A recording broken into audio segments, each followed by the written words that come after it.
Ciao Juventini of the world, my name is Giuseppe, welcome back on the channel. I hope you're all doing well and prepare for the live of today. I see already Thomas in the chat, I see Jolo Tullia, that's a long time ago. Ciao Ryan, ciao Wills is there, Doctore Wills. I hope you're all doing well and prepare for a beautiful life that we will spend together. Now, of course, I need to take that picture away. Here we go. I hope you are all doing well, ragazzi. The dreadlocks were, of course, in honor of Kefren Thuram, because I watched the game, you know what? I watched until he went out. He was subbed out at the 57th minute, and then I changed. Then I changed to watch a really boring last 30 minutes of Manchester City against Burnley. Disaster. No, raga, you know what? I was not sure to go live. I was really not sure, but so many things happened today. This morning, I made a video about the possible departure of Rovella and Pellegrini, explaining what could possibly be the reasons of Rovella leaving Juve. And then, in the meanwhile, things were really accelerating. So we'll speak, of course, about Rovella, Pellegrini. But in the meanwhile, just before starting the live, boom, boom, boom, really a lot of things happened with Barrenechea. We have Barrenechea news. We have a possible Carlos Augusto to Inter, possibly. What do we have else? We have Miretti to Bologna. We have a lot of things to discuss. Mamma mia, I was not even expecting. I had a total other idea in mind. I even prepared the tactical pad for today. I add the last players that were missing. I already took out Rovella, for example, but wait, let me put it on just so that you can see. So that's the lineup of the last game, but we can do a few fun things today. So let me say hello to the people. For the people that were there already waiting, I had a small problem with the camera and I needed to fix it. That's why you saw me popping in and then going out again. Ciao Leo, grandissimo Leo, that was the first one. Ciao a tutti. One good move and two bad ones. I'm not sure. I'm not as in a catastrophe mode as the most of the people. I'm not about Rovella, but we will speak about it. And you want the truth? I will tell you the truth. Well, in honor of my friend, we will do it. If you want the truth, I tell you the truth. If you want the truth, I tell you the truth. Grande Ron Rositane, ciao Styler Z, like number 4 for him. Ciao Juventini, ciao Beppe. Let's debrief the week because the week was really a lot of movements. Let's reach 100 likes before the live starts. I don't know if we reach them or not. Let me check. 50. Mamma mia. Thomas, you tried. Good try. Thank you for trying. But we did only 50 for the start of the live. Ciao Vic. Grandissimo Vic. Ciao Taha. He wants that we are buying Todibo. No, but that name, I'm really curious if we will be able to do it. Just to Ram, Daniel Perone, ciao. Mercato is crazy for better of the worst, but it's crazy. I always told it, Mercato is crazy. A playmaker, I don't know. Ciao Nick, grandissimo Nick. Ciao Dragunj. Ciao Orion. No, I'm not late. No, you are exaggerating, guy. I'm absolutely not late. Look, it's 11:36 and I'm live since 5 minutes and 50 seconds. So I'm not late.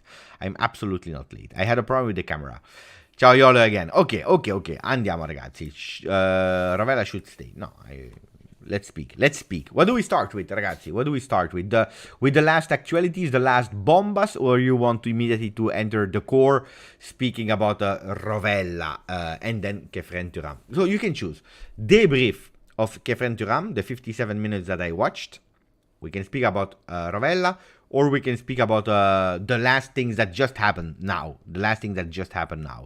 Then if you want to speak about Holland, we can, a monster. But I didn't watch the first 55 minutes of City Burnley, so I can't tell you a lot about that.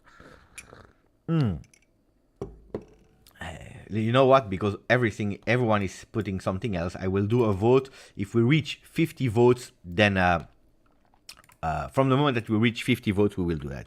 So what to start with? We will do all the topics, of course. Rovella. And, of course, Pellegrini. We do it debrief, Thuram game, or we go with the latest updates. Because there are some latest updates. We go 50 votes and we decide. You are the one that decides what we start with. Is there a possibility for you to get Thuram? I can't tell you now. Rovella, Thuram, and GJustjuve pizza. No pizza today. Because tomorrow I'm going to Lille. I will try to go for Jonathan David in Lille. I will try, even if they did 1-1 at the last minute, we'll try to seal Lille. Attenzione, because no. Here we are joking, we are speaking, but we have a real last news. And here you can't decide, because I will decide. Ragazzi.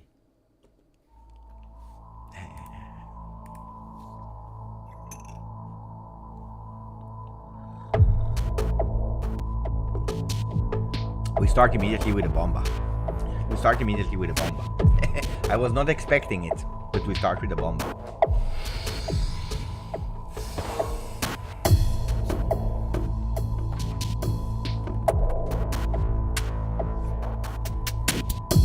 I was not expecting it. We just started live. Looks like they were waiting for us so that we were live and they could start immediately with the GJustjuve bomba.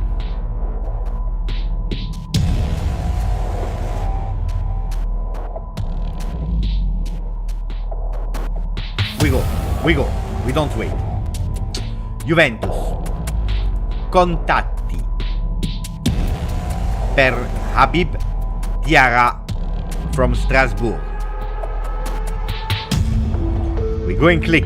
Pay attention to the ads of DiMarzio because not always they are really nice. So pay attention. Close your eyes. But we will read them. Juventus is trying for Habib Diarra. I repeat, 19 years old. The interest of the Bianconero club for the midfielder of Strasbourg is strong. In the last hours, there were contacts to explore the condition of a possible deal.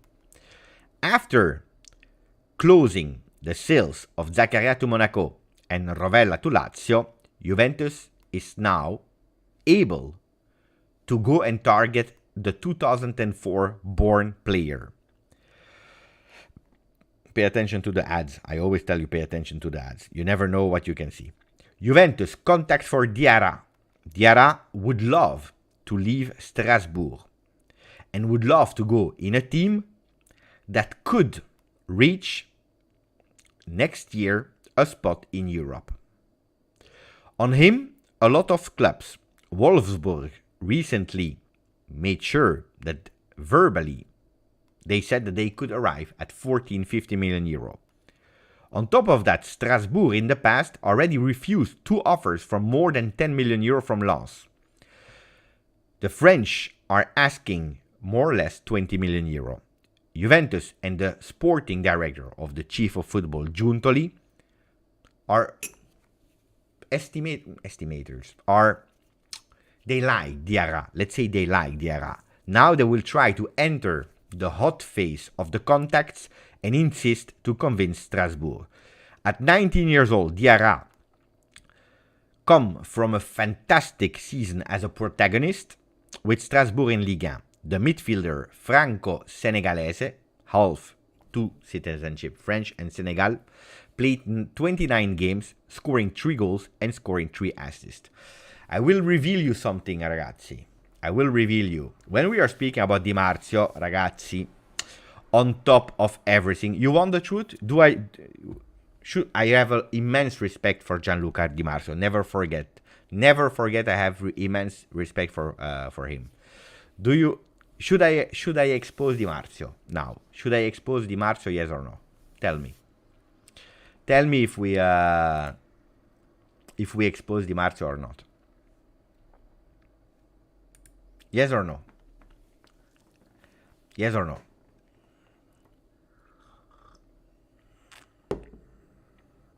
You want me to expose DiMarzio?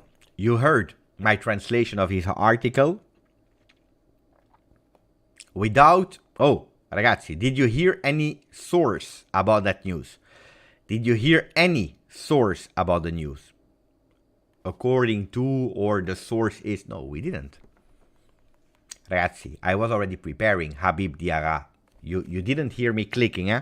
I was already preparing. Look at that. Habib Diarra veut partir de Strasbourg. Habib Diarra wants to leave Strasbourg. L'équipe. When did L'équipe with Cyril Olive Berthet wrote that article? The 11th of August 2023 at 7:40 p.m. It is 11:40 p.m. So it's 4 hours after the original text of L'Equipe that I already read, so I perfectly know what they are speaking about. You want me to translate? I will not translate you here that first part because we don't care. What are they saying? I can just tell you because I already read it.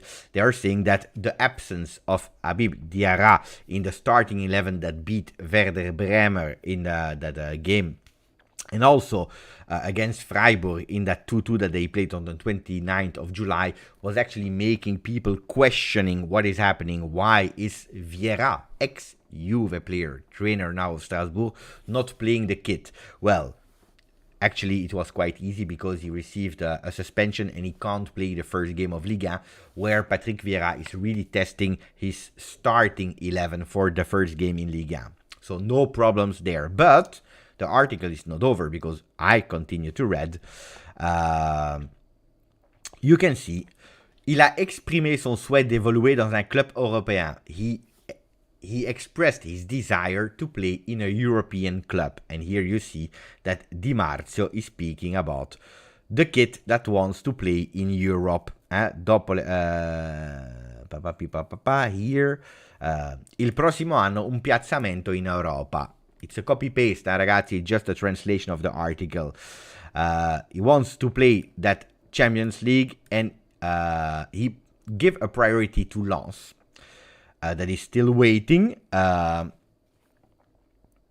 last offer from Lens, because they already did 2 offers, like DiMarzio was saying, was 14 million euro, excluded bonuses. And then they are speaking with some clubs that are interested on him. And then you see, at a few days of the start of Liga, Diarra is seduced by a lot of clubs. Burnley and Wolfsburg already tried. Cristiano Giuntoli, the new sporting director of Juventus, already put his name on the list to reinforce the midfield, next to players that are on the list like Ryan Gravenberg and Leon Goretzka. Meanwhile, Roma, Napoli, and Milan are also looking a bit closer to the player. Then they are speaking under contract until 2027. The player that played a fantastic season last year, the Franco-Senegalese player, would love to leave Strasbourg. Strasbourg reinforced their team, and they could potentially let him go for an offer of at least 20 million euro. Ragazzi. With all the respect for DiMarzio, you know what I don't like? He's just writing a recap of what is interesting from him. He's not speaking about Burnley, about whatever. He's speaking about the target, Juve. So it's a bit funny that there is absolutely no mention from L'Equipe article or just crediting the source of Cyril Olive Berthet. But it is what it is, ragazzi. Thank you for the donation, David. Leasing sign Samardzic and Thuram. Well, if I could, I would sign Thuram. You can't go for both of the players, but Samardzic, we have a beautiful story about Samardzic. Wait a second, because it will be a nice one. Thank you, David, for your donation, my friend. So we'll try to sign at least one of these two, and we will do a poll later. So you wanted to start with Rovella, but first let me check. Jordan, DiMarzio always writes, that's not that great news for Juve. DiMarzio has 0 Juve contact. I have to say, David, that this year looks like he found a source inside of Juve where he has a bit of contact, because I have to admit, correct is correct. Orion, I know, thank you. Calma. Don't spoil, I know. Don't spam, I know. Calma. We will come to Barrenechea.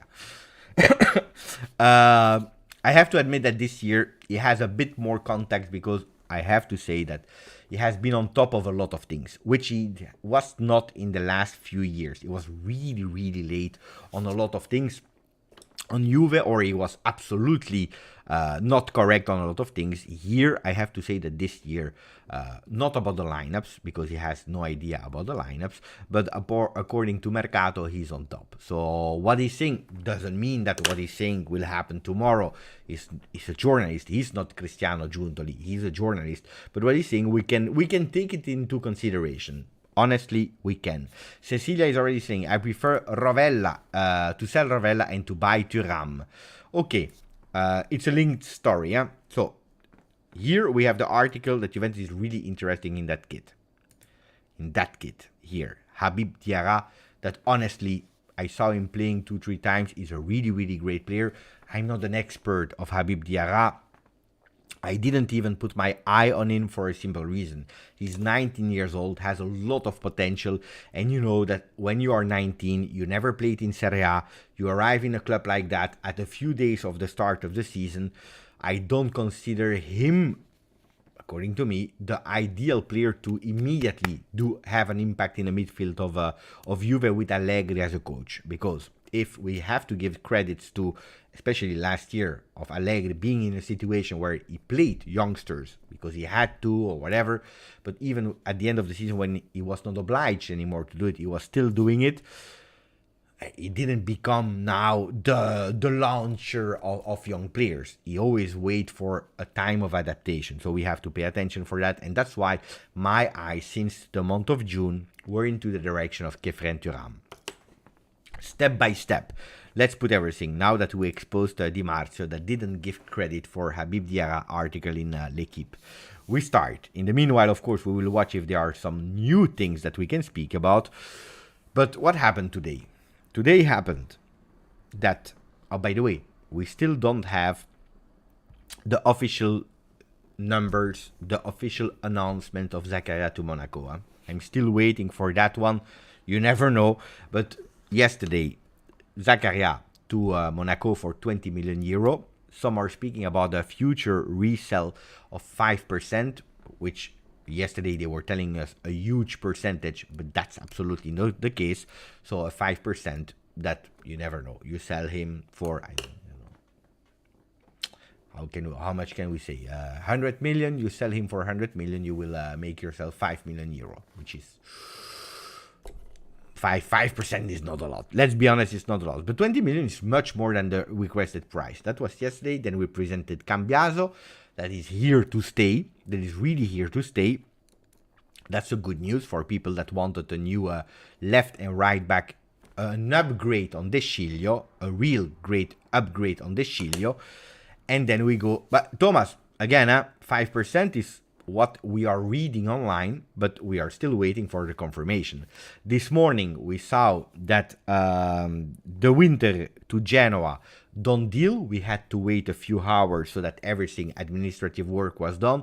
What do we learn about the numbers of the winter? 8 million euro payable in 4 years. Mamma mia, I go crazy when I see 8 million paid in 4 years.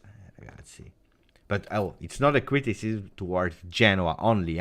We did the same with Milik to Marseille. So it's not a blame to Genoa. It's just the general state of Italian football. That's another topic that we can speak about in a few lives. Not today because that's not the main topic. But ragazzi, Juve is paying Milik in 3 years. How much? 7 million euro in 3 years, I believe. Genoa is paying the winter in 4 years. That's 2 million per year. If, because there is a bonus, there is an agreement, not a bonus, there is an obligation to buy if they reach certain conditions that we can already activate at the end of 23-24. They don't specify it, but it's probably if they remain in Serie A. So if they remain in Serie A, they will be obliged to pay him, and you have a maximum of bonus that can go to 2 million euros. So in total, if bonuses are reached, I have no idea what are the bonuses, can be linked to the appearances, can be linked to a lot of things that I don't know because it's not specified, but we can go towards a 10 million euro, which is a beautiful deal.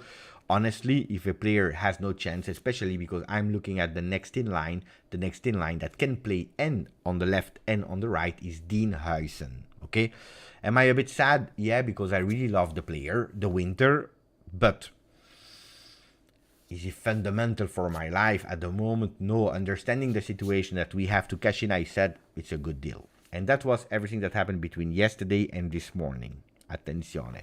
We come step by step to the big news, to Rovella. Vincenzo, ciao Beppe. I hope this Diarra signing is a Giuntoli type signing. Low cost, high potential like Kvara, but my dream is still Thuram. Thank you for the donation, my friend. Well, I don't want now that we go towards, he's young, he's cheap, he's playing in a team that is for the mass unknown because he's playing at Strasbourg in Ligue 1. It's Kvaratskhelia. That would be a danger. That would be putting immediately huge expectations towards a player that is not even asking for it. Did a fantastic Liga, again, 3 assists, 3 goals. He's not a striker, he's a midfielder. Then I see people in the chat, they said, Allora is a top talent. In that case, 3 goals, 3 assists is a top talent. 29 games in Ligue 1 with a small team like Strasbourg that is not playing Champions League, it's not playing European competition. In Ligue 1 on 29 games for a midfielder for 19 years old in his first season is absolutely not bad. If you're looking at our midfielders, how many goals did Fagioli score? 3 at the end. Also 3. Rabiot scored much more for the very first time, but the year before he scored 0. Locatelli scored 0 last year. Well, 1, but it was cancelled against Roma. Miretti, 0. Who else was in our midfield last year? Paredes, 1 at the end with a free kick. So, but let's not go immediately. I want the new Kvara because that's putting a lot of pressure immediately on a player that is super, super, super young. If I think that Szczesny could go, no, because they have a lot of options. And Bunu from Sevilla could go there, but there is also De Gea for free, so they have some options. Probably even Navas. No, I don't believe so. I didn't hear anything about it, about that. So Thomas, I will use Tonali price as a baseline for a young Italian regista. 5% of 70% is 3.5. That's the truth. Today I hear other things for Rovella that could potentially be interesting. Beppe, will Huijsen be with the first team? Well, this morning in the video that I made, I showed you, for the people that watched it, that Nongue, Joseph, has been sent back to the next gen, which is totally normal. It's not that he was not promoted or not, because the game that he played from the next gen, he was the best one. But it's totally normal. He comes from the under 19. Don't forget that. He played with the Primavera last year. He upgraded to the next gen. Also already took his number. That will be the number 8. So it's a normal promotion, and we have so many midfielders at the moment that there is absolutely no spot for a young non-J that you will just put on the bench there without never playing. But in the training session, you still see with the first team Kenan Yildiz and Dean Huijsen. They could go back to the next gen because that's normally the team that they are linked, or that they are, the team that they will play in. Kenan Yildiz, the same as Nongue, promoted from under 19 to the next gen, and then Huijsen, that was already promoted to the next gen, but not ready yet for the first team. But on the other side, you still see them continuing training for the first team. And these are the 2 youngsters, except of maybe a goalkeeper at the moment, that are remaining with the first team. We start playing against Udinese next week, on the 20th of August. Next Gen starts their season officially on the 3rd of September. So it's like 14 days, so 2 weeks later, against Pescara. Mercato is open. You don't know what can happen. Can Kenan and Huijsen be called up for the beginning of the season? So for the first game against Udinese and maybe the home game against Bologna. Could be. And then they go back. That's a possibility. Maybe just one game and then they go back. Maybe one will stay, the other. So there are a lot of combinations, but at the moment, nobody confirmed. Nobody said that they would be first team players. Now, the winter being sold. You remember Giuntoli, he said it. He already anticipated. We have some great players. We have but we will probably not buy any new defender. And if we could possibly even go in exit Mercato for defense. So what he said, he was not lying to you. It happened today. I will come back on Josip in a second. Josip, bear with me. I saw your message. I will already star it here. Thank you for the donation, my friend. So give me a second, then I come here.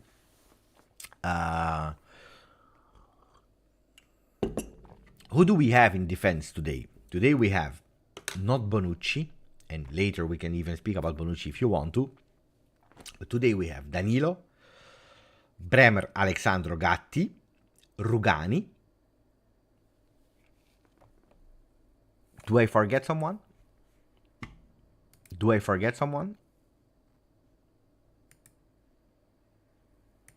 Can you help me? 3-man defense, huh? 3-man defense. Bremer, Gatti. Let's put here, Danilo, Kostic, Milik, McKennie, Keane, Caio Jorge, Rugani, Rabiot, Barrenechea, Soule, Huijsen. Oh, that's it, huh? Oh.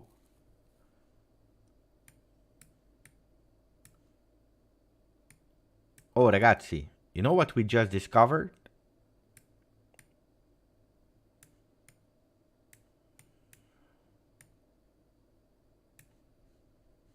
Let's put all of this.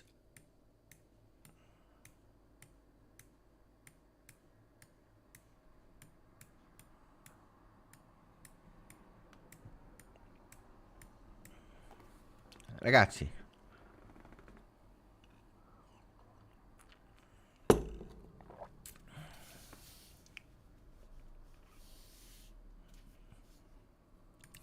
We have the defense. Did you see? Who's there? That's 6 defenders. Of course, Danilo can play here and here. Huh? Don't forget that. That's super important. So, usually, let's say, we play like this. Okay? That will be the starting defense of Juventus 23-24. Okay, Colo. I removed him. That's the starting defense. If Gatti is not there, let's say Gatti is not in form, whatever. If he's not there, Danilo switch on the right side, and then you have an Alexandro. I'm not telling you what I want, ragazzi. This is what we saw in the tournée. This is the reality. Okay? This is the reality. Now, Alexandro is not performing as we want. Even if against the next gen he did really well. Okay, it was the next gen, but he did really well. Honestly, honest is honest. Huh? But Huijsen, the fantastic thing is that like Danilo, he can play and here and here. Rugani, we know that his spot is here. Okay? If Bremer is not there, Rugani can take that spot without any problem. Oh, ragazzi, with these 6, if Cambiaso, if Alexander is not stepping up, the kid is taking his spot, huh? The kid is taking his spot. Oh.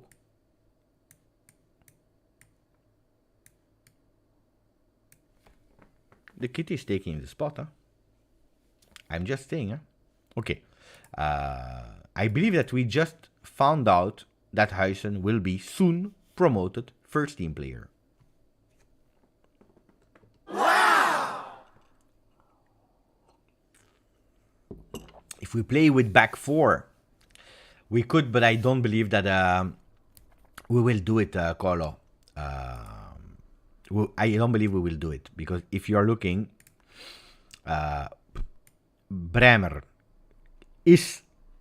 I know that you don't like when I'm telling you that, but when Bremer is playing in a 4-man defense, he has more difficulties. I know you don't like to hear it, but it's the reality.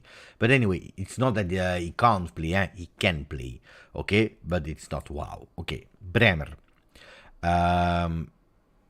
You can put indeed Gatti. You can put Wea, as you said, and you can put eventually Cambiaso here. So you can put indeed a 4-man defense, even if you heard really well what has been said today or yesterday in conference. Cambiaso said, I'm more an attacking player than a defending player, and Wea was not even tested one single time in a 4-man defense in the 3 games that we played today this season. I don't believe that we are going toward that direction. I really believed in it. I said we will evolve there. Then the Mercato is not closed. If tomorrow we change something on the Mercato, why not? But at today, I don't think it will happen. Okay? Now, let me read the message of Joseph. Joseph, ciao Beppe, from Ireland. We sell Rovella and Pelé. Pelé? How much more money we need to keep Vlahovic? Who is Pelé? Pelé. The...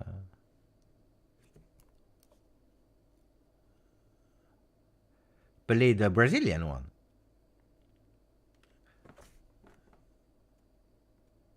He passed away. It's too late now. With all the respect, Pellegrini, mamma mia, disaster. Pelé.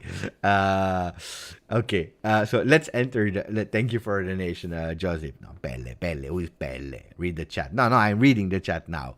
Sometimes I wait a bit before reading the chat because otherwise you spoil me always. No, I see Pelé. No. Okay, now speaking about Pellegrini and Rovella, how much more money do we need to keep Vlahovic? Remember that we made a kind of calculation because, let's be honest, none of us really know. We can check the books because they are open. We know that Juventus needed to save a lot of money that they had to sell for financial reasons. And we try to guess between the 120, 140 million euro. 120, 140 million euro. Between salary savings and between the sales that we did, okay? Now, when you are doing a sale, for example, Zakaria, it doesn't mean that Zakaria, you sold him for 20, that now you have 20 million euro. And from the 140, you can now go with, okay, 120. That's not how it works. How it works, if you want to check for plusvalenza, if you want to come back, you have to pay attention about how many profit that you are doing. For example, Dusan Vlahovic at the moment in your books is still counting for 55, 56 million euro plus the salary, okay? So if you are selling Dusan Vlahovic for, let's say, 80 million euro, you are having a profit of 30 million plus the salary gross. That is a lot for Dusan, nearly 15. So you are saying 45. So an 80 million euro sale of Dusan Vlahovic, you are winning a lot of money. But for Zakaria, 5 million that you spend plus some bonus for the agent and so on, you are winning there, let's say, 12, 13 million euro. I can't tell you how much we are, also because we don't know for sure what the money is for Pellegrini and Rovella. But what happened today? We heard today that Rovella and Pellegrini will go to Lazio with, according to the journalist, a total of 21 million euro for both players. Two different formulas. Pellegrini on loan with an obligation to buy, for Pellegrini, and then you have Rovella, permanent deal, so it's done. From what we heard that Rovella could have been sold for 17 million euro, while Pellegrini for 4 million euro. I believe it's a total package.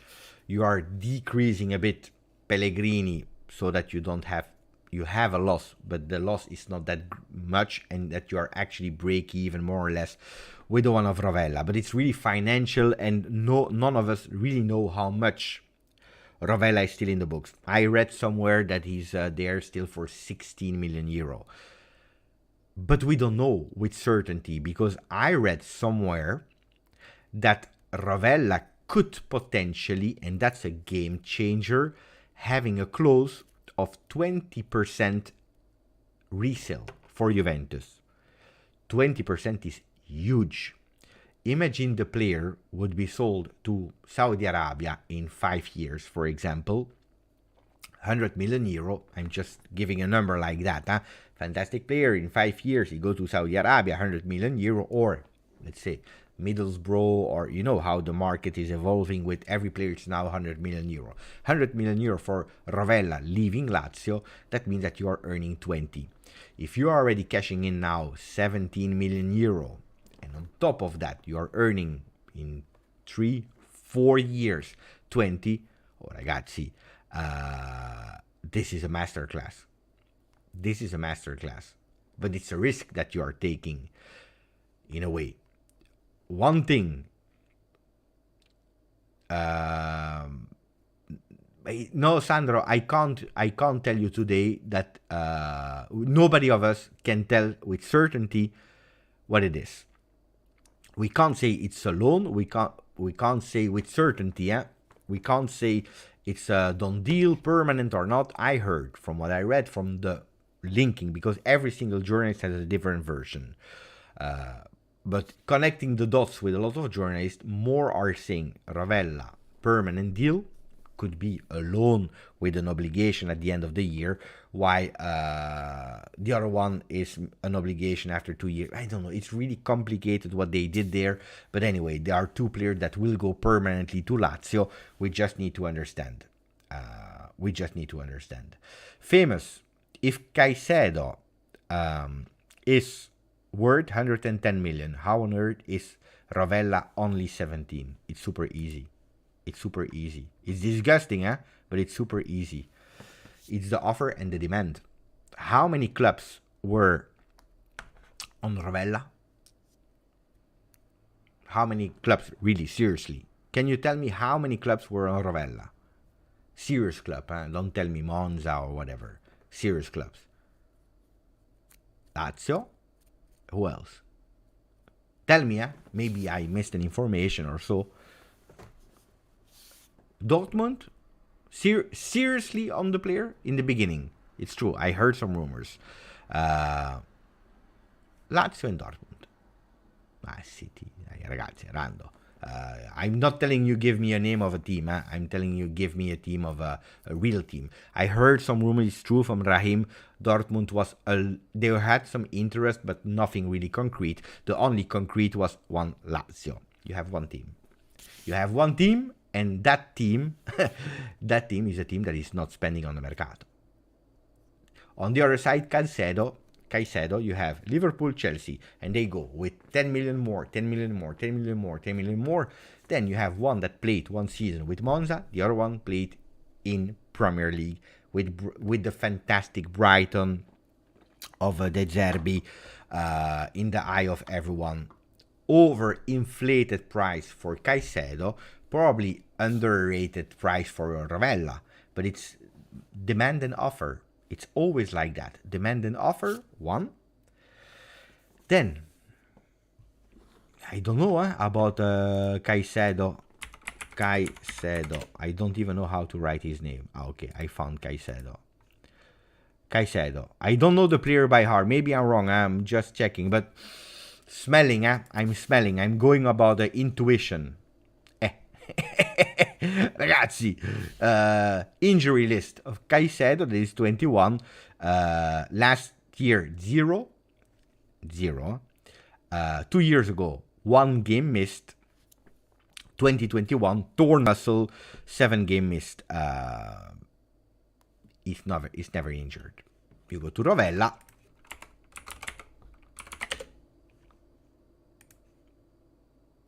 '21 as well, so the same age.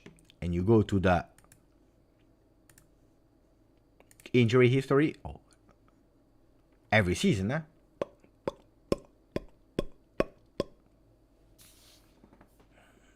Ragazzi, Marcello is saying he played at Beerschot in Belgium. Caicedo, you see, you have the injuries.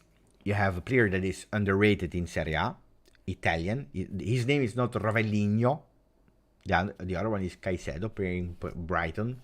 Did a fantastic season in the eye of everyone. He starts the season with Juve. Is injured. Oh, I know.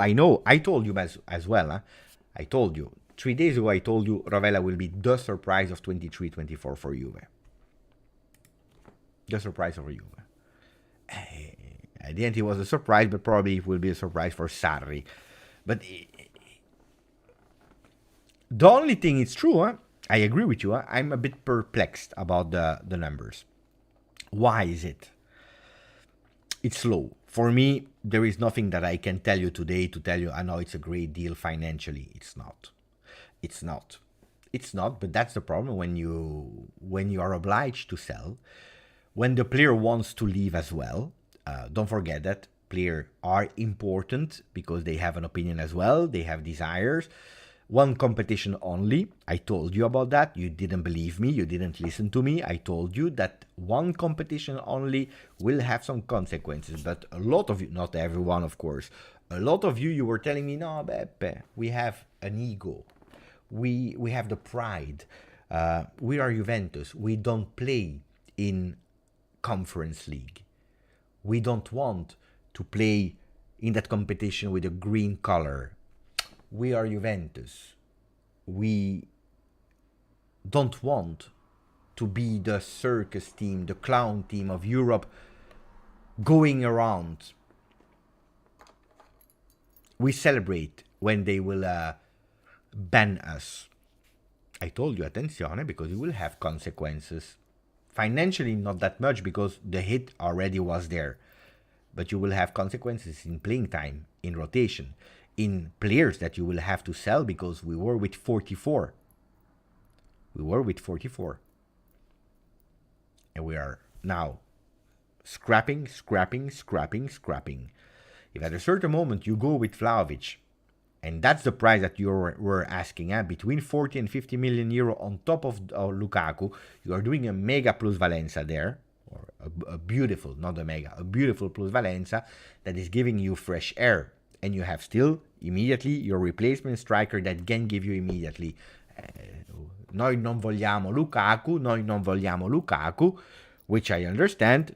Don't touch Vlahovic. Okay. today I started hearing again new voices of possible teams that are interested in Federico Chiesa. Liverpool they have money. Liverpool can go. Primarily, a lot of teams can go for Federico Chiesa again. The voices for Chiesa that disappeared in the last few days, they are back, and it's not a coincidence. Juventus is trying to avoid it. And that's why, when you try to avoid after collapsing the deal with Dusan Vlahovic, the player wants to leave because he has not enough playing time. Rovella. If you compare with Caicedo, we just saw what I told you. At a certain moment, you're obliged to accept. You're obliged to accept. If we would have been in Champions League, no way this would have happened. No way. No way. Who is responsible for signing Huijsen? Thank you, David. Actually, it's two people.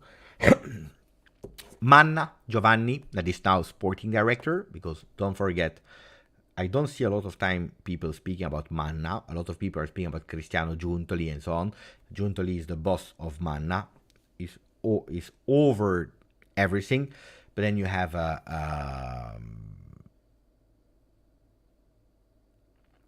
Manna, that was sporting director kind of the next gen project with Tognozzi, chief scout, and they were able to close a deal together for Huijsen. So I agree. Thank you for the donation, David. Grazie, David. Grandissimo, David. Really appreciate it, my friend. And Chef is telling you, us, thank you. Usually in the Mercato, Italians and German players don't have overinflated value. It's weird, honestly. Brazilian, English, and French are the opposite. Yeah. Again, Italian are absolutely not great in marketing their players. It has been like that always, but it's also historical. It's always something historical. Why? And contradict me if I'm wrong, but I'm a bit older. I see a bit of older people in the chat, Ron Rositano, for example. So I see also a bit more older ones. But in the past, in Italy was a destination. So you arrived in Italy, and we were looking as kids like the Italians are the best, but then you have the jewels. And who are the jewels in your team? The foreign players, because you had a maximum of 3 foreign players. And all of Europe, all of the players from the world, they wanted to go to Italy. Zico from the time, Maradona, Pelé was about to come to Juve even before that time. Rijkaard, Gullit, Van Basten, Hassler, Müller. So a lot of foreign players, they came there. So you have always had that eye, that vision of the best players on earth are the foreign players, because these are the players that are coming to Italy to make your team even better.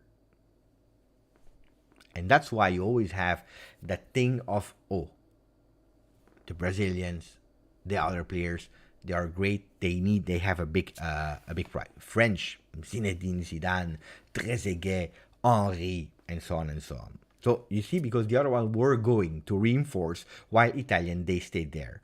German, why?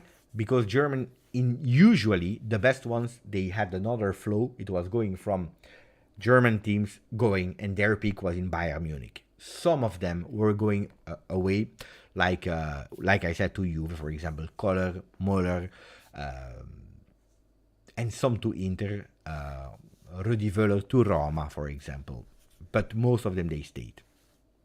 So this is but it's a reality, and Juventus has never been marketable, even if we already gave some players in Premier League like Ravanelli, Vialli, Zola, that were really great for these teams. So tell me if I'm right or wrong, ragazzi.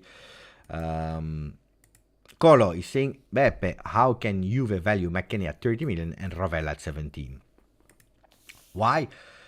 First of all, because Weston McKennie, let me check that I don't say stupid things, but I think that Weston McKennie You bought him from Schalke. What was it, 20? Yeah, 20 million. Mamma mia. The memory is still working. 20.5 from, no, even more actually.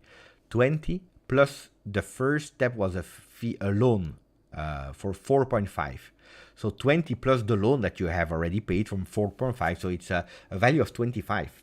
It's a value of 25.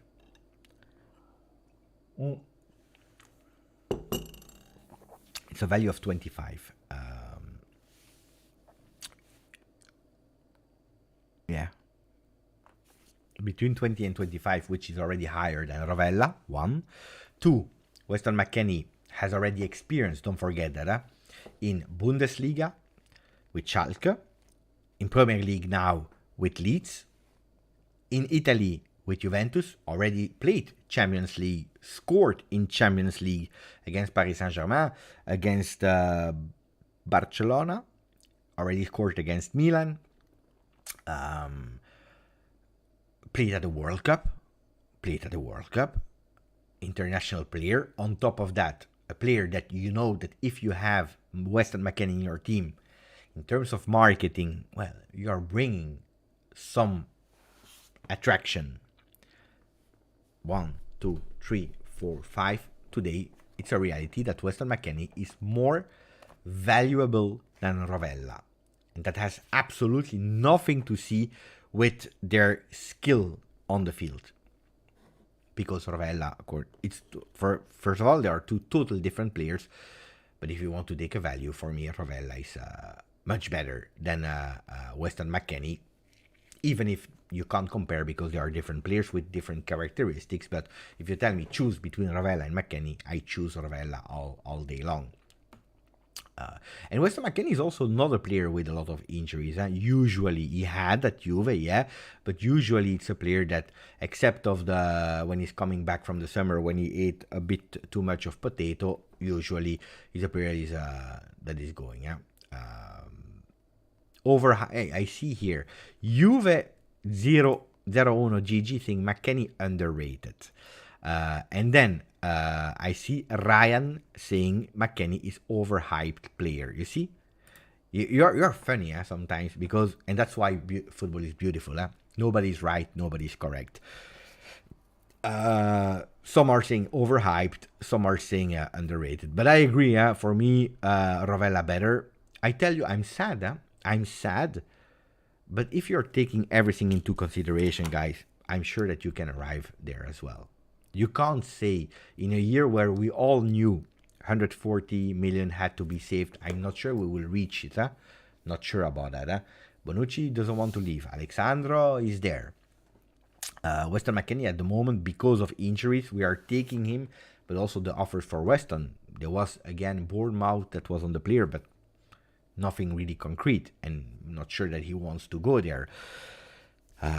One competition, the player is telling you, I want to play. Okay, you want to play, show me what you got. But you go in America and you don't play because you're injured. The player is telling you, you know what, I want to leave then. I want to go to Sarri. I want to go to Lazio. I agree with Anthony. Somewhere in my head, unfortunately, I had something like, but it already started last year. This guy will never be a Juve player. But it's a pity, because I really believe that he could have done something. Then, will he succeed at Lazio? I wish, because I always wish the best to everyone. Then people will tell me, we made a mistake. People will forget that we were obliged to do a mistake. If tomorrow Chiesa, Vlahovic, they stay, Bremer stays, your best players are staying, you're able to continue with Rabiot, that was the best midfielder of Serie A. Instead of going to Saudi Arabia or to Premier League, stayed one more year. People will forget that we were obliged to do so. Maybe next week we sell Vlahovic. Maybe next week we sell Chiesa. But at today, the 12th or 12th of August, these players are still there. They are still there. You have to find a solution. Maybe if last week, or probably if last week, Vlahovic would have gone to Chelsea, Lukaku to Juve, probably today, Rovella would have stayed to Juve. I don't know. Am I crying about Rovella? On the other side, oh ragazzi, no. I like the player. I tell you, I believe he will have a beautiful future. I think he will be a really great player. Am I crying for Rovella? Oh, ragazzi, I saw in my life great players leaving Juve. Paulo Sousa, Müller, that went from Juve to Dortmund, and then he won the Champions League as being one of the best players on the field. I saw, and I'm speaking about 93, 94, 96, 97, these years, I saw a lot of players leaving. Oh, ragazzi, Dybala left. It is what it is. I turned the page to Coman, Cancelo. I saw a lot of players leaving. I saw a lot of players coming to Juve. So you can't have everything. If you are really analyzing 360 degree, oh, by the way, because I see that Colo is there, and I'm not thanking Colo enough. But you saw the thumbnail, ragazzi. Let me put the thumbnail again. It's important. Otherwise we are not saying. When I do the morning video, I always put the name of Colo, but you see the picture. That's a Colo picture, not the entire thumbnail, but actually more or less, because the square idea was the one of Colo. Then I updated, but that image of Rovella's face is from Colo Instagram. So I took it, and every time I'm asking to Colo, can I use that picture that I saw on Instagram from you? Colo, can I use that picture? Last time he told me, Beppe, stop it. You can do whatever you want. Take the picture that you want. Don't ask me anymore when you need a picture. You just take it, and that's fine. So I really wanted to say thank you to Colo, because I always pay attention, not like DiMarzio, but I'm always paying attention to credit the people that I'm taking info of. You know, the Telegram group, that's basic rule. And also here, and when I'm doing a thumbnail and I take the picture from someone else, then I really want to say thank you. So grazie Colo. That looks like he disappeared. He will not hear it. So if we see Colo, ragazzi, tell him that I said great things about him. What were we speaking about? I forgot.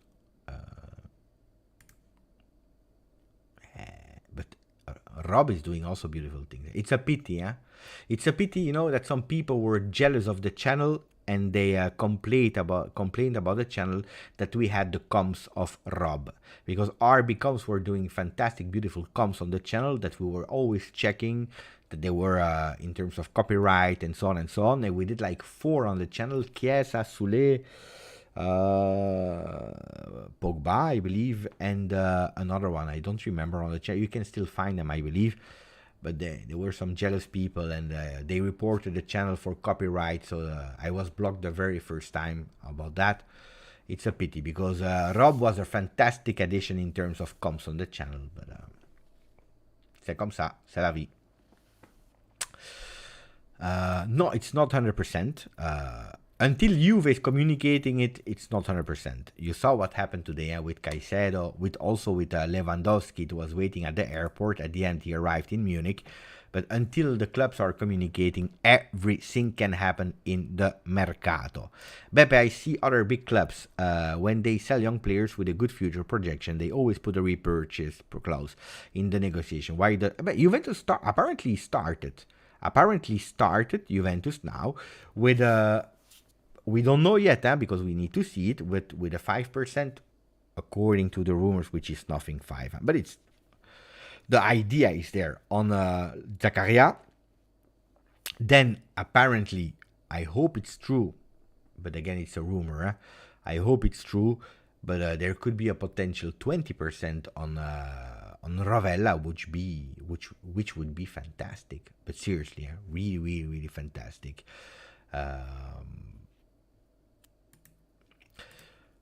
Here I see a message: Juve don't have money, but we extend Rabiot and Sandro, and keeping Pogba as well. Funny stories about poor Juventus with no money. I think you are mixing a bit the story, my friend. I can't say your name because unfortunately I can't read the name, but you are mixing a bit. It's not you keep Pogba. It's Pogba. We clearly said, and that has been reported by everyone, we would love to keep him if it's a fit player. If not,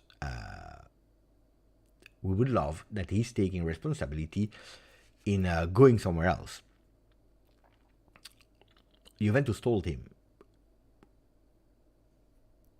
last year we waited for you.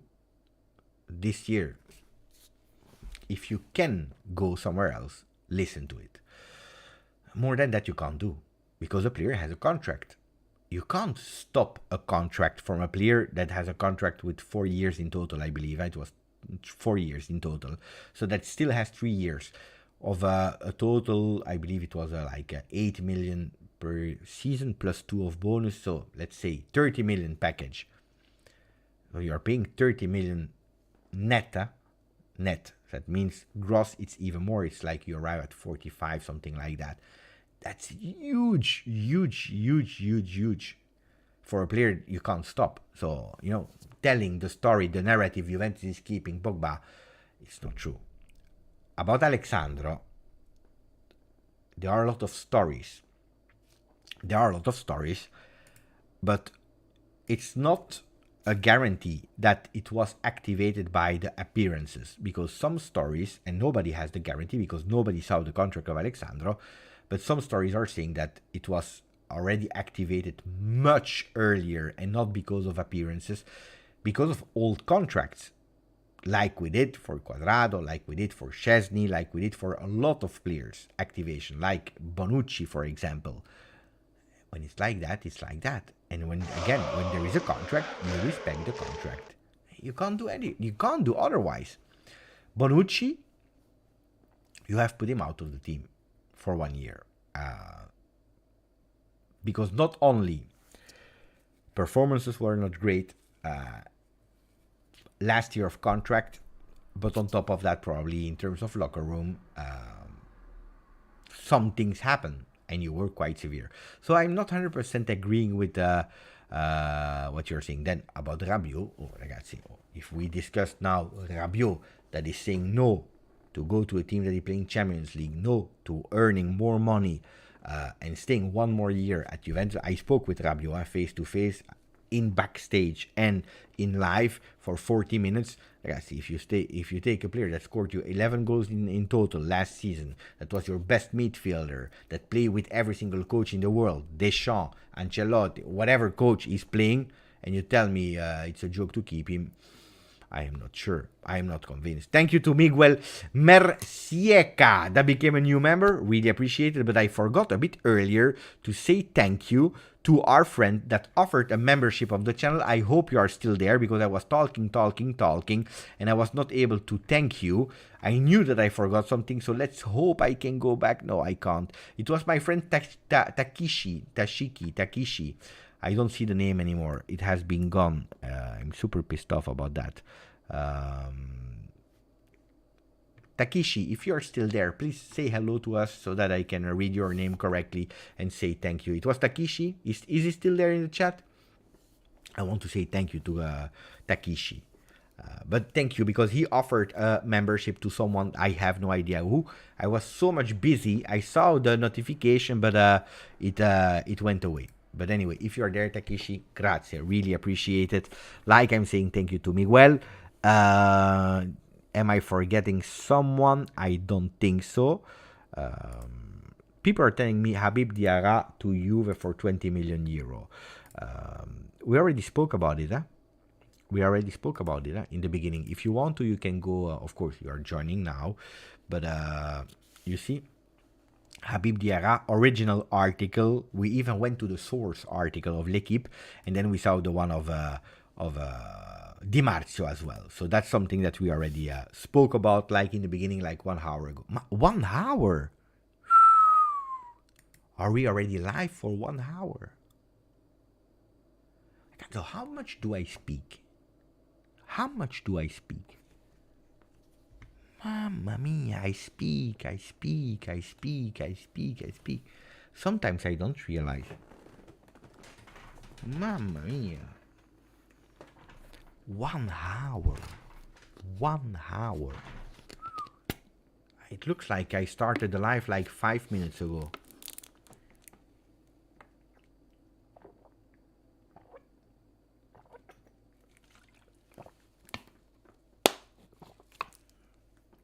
Mamma mia.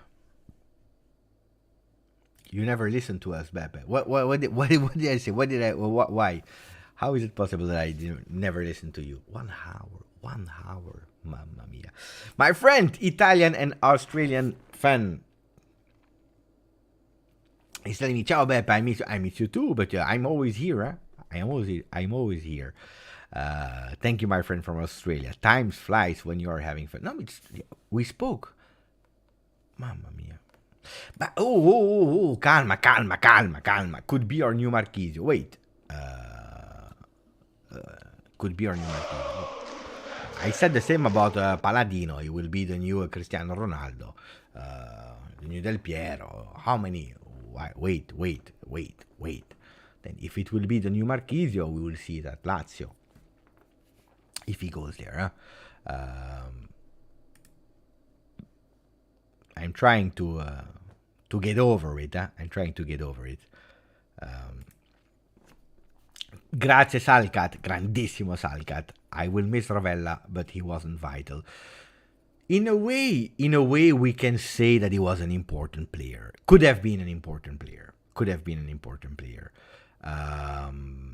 Because he was taking a role where, honestly, in terms of football intelligence, he's an intelligent player. He's really an intelligent player. That regista role is doing it in another way than Locatelli is doing it. Then what is Allegri really asking to Rovella? We don't know, because again, he went to USA and then he went back because he was injured. But no, the football IQ of the kid is great. Could have been an important player. I'm sure he will be the future of La Nazionale. But we are in a situation, ragazzi. I told you, I warned you. One competition. I told you about the end of the Mercato that probably you will rate it 5 or 6 on 10. We will not be happy. Now, attenzione, because it's not over. Today in the live, we already discovered that Huijsen will be probably, except of a new signing, probably promoted to first team. But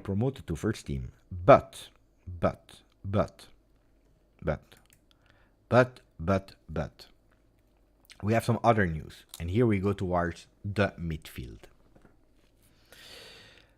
Today we heard, let me go back. Here, we take away the players, the defenders and the wingers, we take them away, okay? Because we are going towards capitolo midfielders. Who are the midfielders that Juventus has today? Locatelli, Pogba. Wait, I'm speaking about physical. So, the person, the body. McKennie, Miretti, Rabiot, Barrenechea, Nicolussi, and Fagioli. Am I missing someone? I don't think so.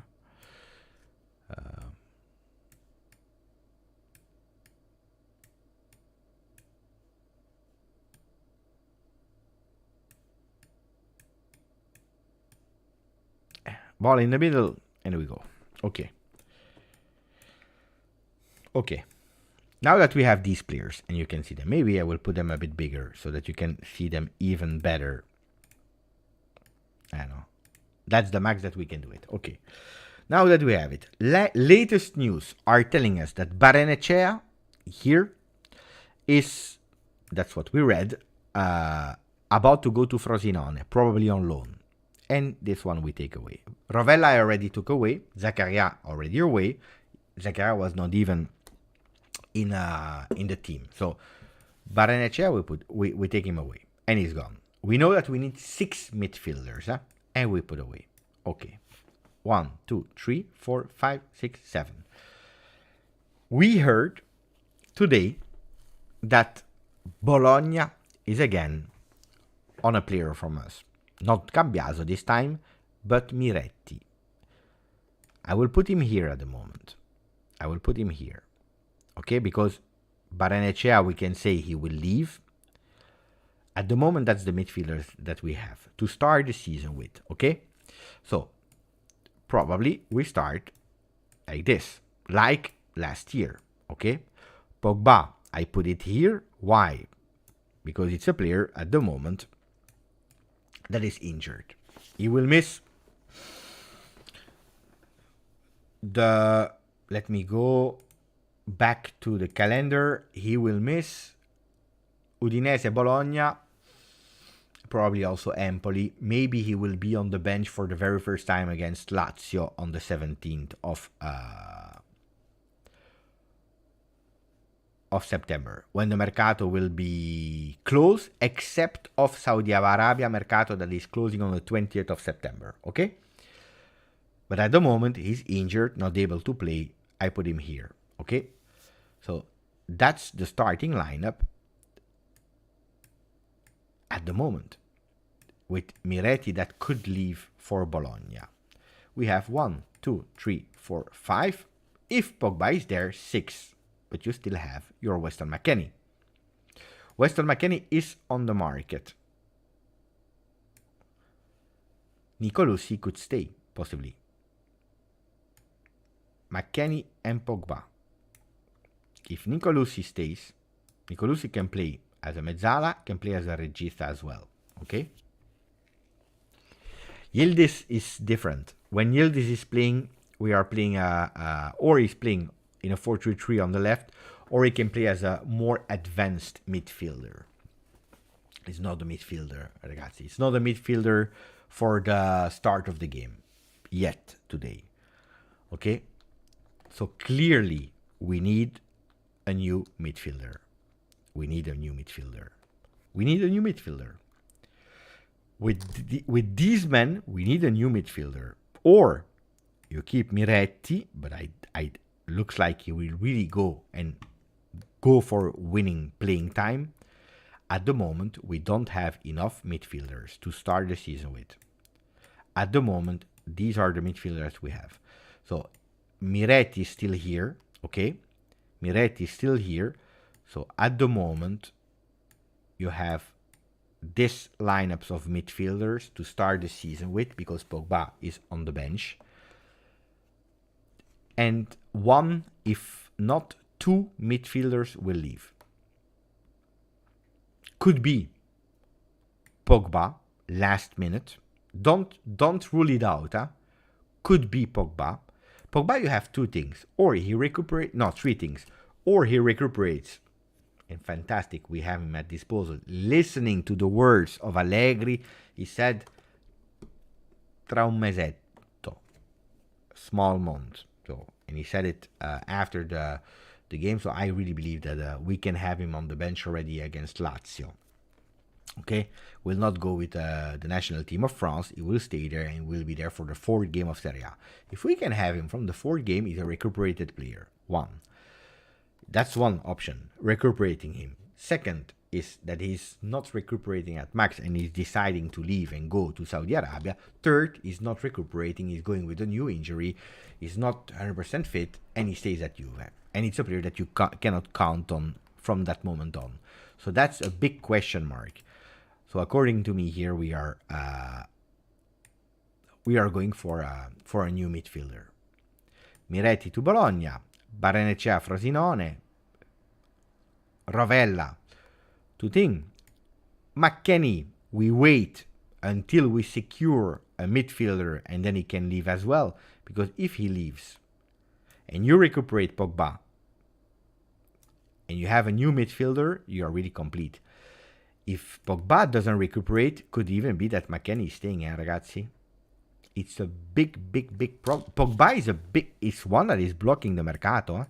Only the doctors today know what the reality is of Paul Pogba. Frederick Brandt, I'm explaining why we are selling Rovella for 1 hour and you are asking the same question. You see? That's the reality. Nicolosi staying in first team? I believe so. Miretti on loan. Weston McKennie last minute. He will stay there until the end of the Mercato, depending on who we are able to close. And that's where we are entering to the choice. I don't believe in Amrabat. I told you immediately. I believe that the voices on Amrabat are there for one thing only. To put some pressure on Manchester United, because Manchester United wants the player, so that they are rushing a bit. That's what I believe. So I really don't think that that will be a done deal.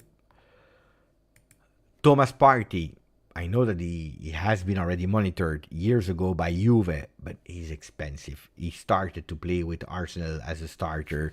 He's a player that, and in salary and in value, is I don't know, ragazzi. That's really a huge thing, especially because you know that Arsenal, every time that they are on a player, Juventus is taking that player, so they will not give us for free Thomas Partey. So I don't believe in that. So who is remaining from that list? 2 players. Habib Diarra, where Juventus is really serious on, could be the deal of the future, because now we are complaining who's that guy, but that was the same when Juventus was on Tchouaméni. Juventus has always been really great the last years in scouting talents. Some people, when they were really young and they were accepting the next gen project, we were able to secure them. When they were a bit higher level than the next gen, then we were able to scout them, but unfortunately other teams as well, and they prefer to go to other teams than Juve for security or whatever. Anyway, we flopped there. Tchouaméni, Camavinga, we heard about that player. Holland, how many of these great players? Then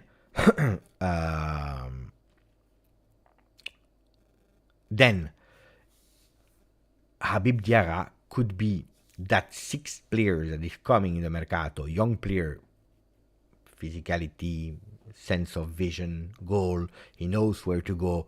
Could be one, but not as a starter immediately. So he needs, like a Pogba story when he arrived, when he was super young. He was 17, I believe, Pogba, when he arrived at Juve. So super young, and then, in a few months trying to overtake a spot from a starter. Or you have a Thuram. I see here Chris that is saying I was not impressed with the performance of Thuram today with Nice. Wow. I saw the game for 57 minutes. Then I stopped. I changed the television. He was not involved for 90 minutes into the game. But ragazzi, this player is another level. I tell you the truth, this player is another level. The game of football is not only stats. Okay, that's important to understand. Game of football is not only stats, but the stats, they can tell us something. And my friend Marcello, today, if he's still there, he tagged me under a post made by Antonio Mango. And then we will go and I will tell you how I saw the game of Kefren. Let me put it a bit bigger.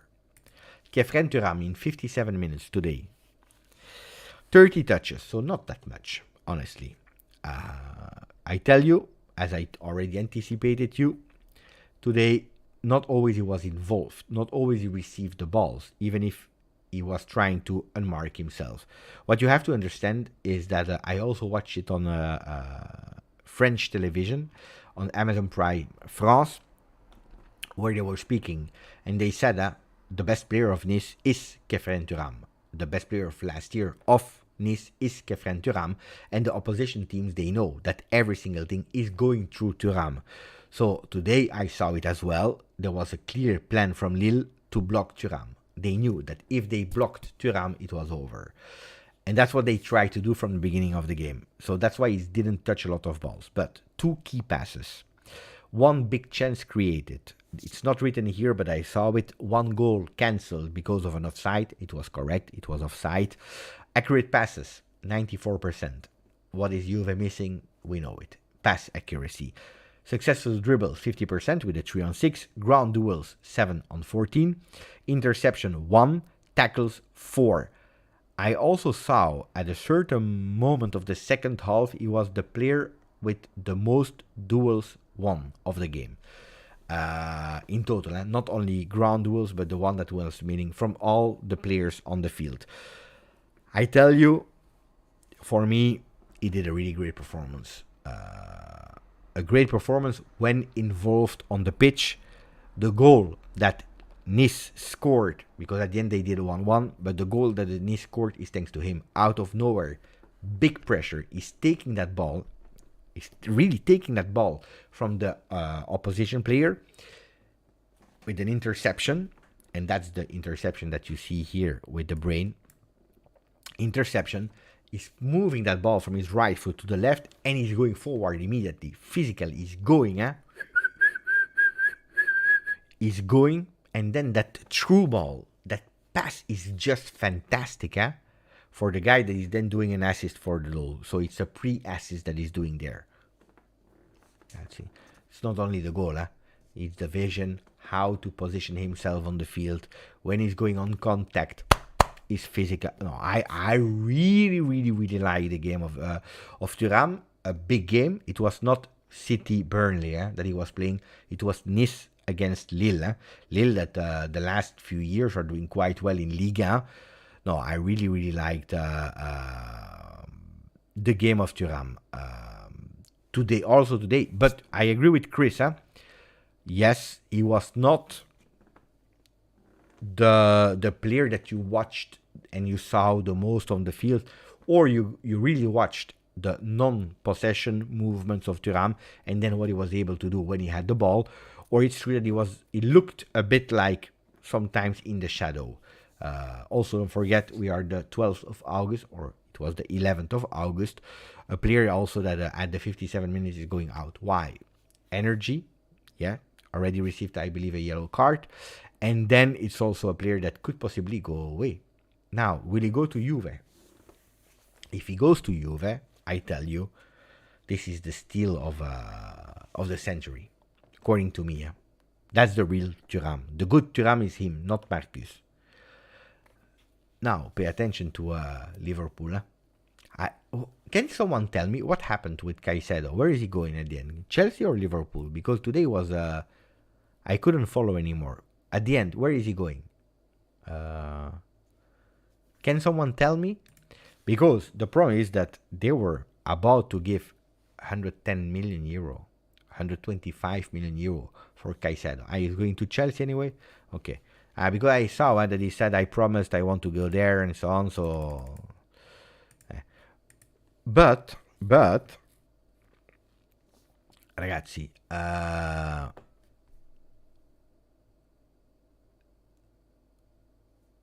they have the money. If they go with 50 million, he's going there at Liverpool in like maybe 1 hour. He's going with the helicopter from Nice. He go immediately. 50 million is there. So that's the reality. That's the reality. So we have to pay attention. And that's why I don't want to be super excited. But ragazzi, I told you, if it happens, I do a live until I have dreadlocks. Like this. Until I have dreadlocks, I go with a live and I don't stop. I want to look like that. In honor of Kefren Thuram. As easy as that. Not bad, Not bad, honestly. Well, Thuram, the position is today they try to play in a kind of. It was really strange because in non-possession they were with 5 in the back. 5-4-1 in a non-possession defensive phase. 5-4-1. Where he was playing as a midfielder that is tending to go on the left. He's a right foot player, but he's tending to play on the left, with Nice at least. and that is already since last season. So we have to pay attention. Sometime when we're playing that 4-2-3-1, he's playing a bit more offensively. I saw him going from midfield, central midfield, tending to go on the left. There you are laughing, guys. No, if he comes, I do the dreadlocks. Dreadlock. Sure. So we wait. So apparently now, again, Amrabat, I don't believe in it. Thomas Partey, I don't believe in it. Kefren Thuram, I have small hopes because he's expensive, and today he started the game, then he was taken out of the field. Why? I have no idea. Apparently, Habib Diarra is the target. Why? Much cheaper salary. Even Kefren Thuram is not earning a lot, but salary cheap for Habib Diarra. Not immediately a starter at Juve. If the other one joins, he starts. He starts. People are saying Laxalt. I look like Laxalt. Let me check.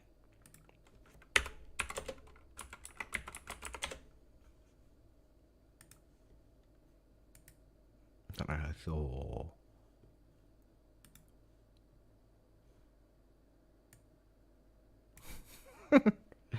where is the picture? Where did I put the picture? Here.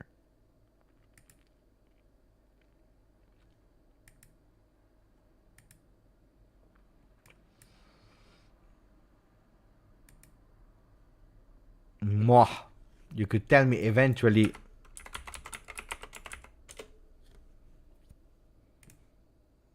Eventually him. No, Silvestri, the goalkeeper of Udinese, no?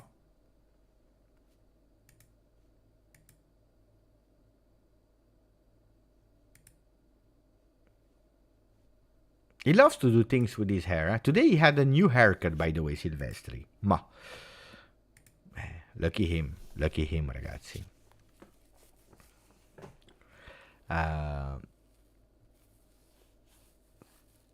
Apex, I think that Rabiot will renew again. I asked him. We will see. Oh, it depends also what Juventus will do this season, of course. If you are able to again immediately go in Champions League, now that we know that the ban was only 1 year, if you are able to go to win the Scudetto, to go in Champions League, and he's playing with continuity and so on, he was promoted as third captain as well. That means, we are laughing now, but what does that mean? That now with Danilo first captain, Sandro second symbolically, but he will leave next year. That's a fact. If not this year, then it's next year. That's a fact. He's vice captain next year. Oh.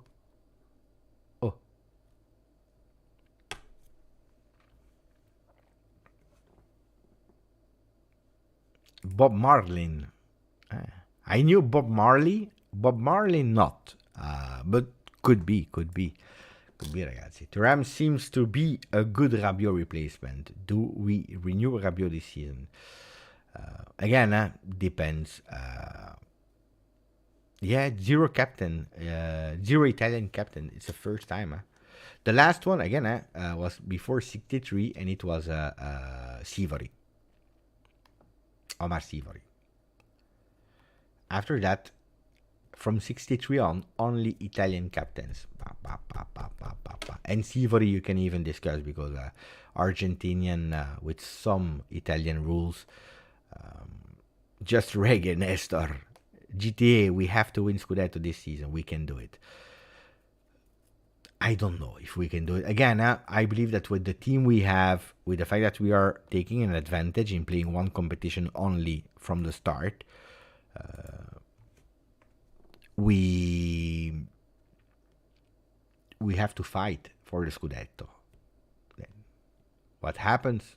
We don't know. How will Allegri play tomorrow? Good question. Can we do a team how we think that Allegri will play? Wait. Did we speak enough about Rovella? About Kefren Thuram? about Habib Diarra, Miretti, Barrenechea, De Winter, Zakaria. Is there someone that we are missing? And then we do to.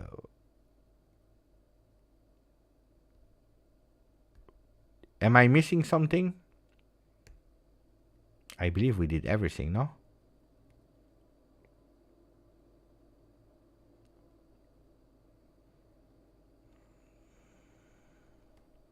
I just hope if we take Diarra that we pay attention, because last season, ragazzi, I don't know if you remember, but it's already 2-3 seasons that we have sometimes problem with the kitchen.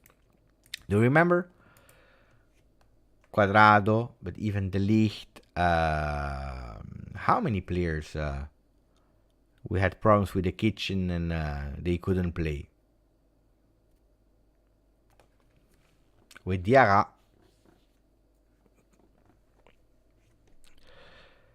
We forgot Carlos Augusto. Carlos Augusto, well, if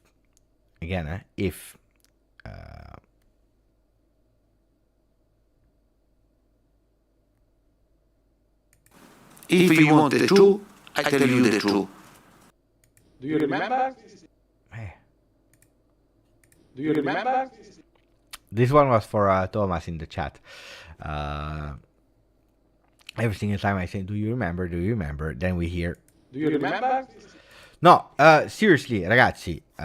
Western McKennie as well, with the problems in the kitchen. No, wait, I forgot I wanted to say something. Carlos Augusto. Or Ealing, or Kostic. Leaving, you can go for Carlos Augusto, 15 million euro, minimum request of Monza.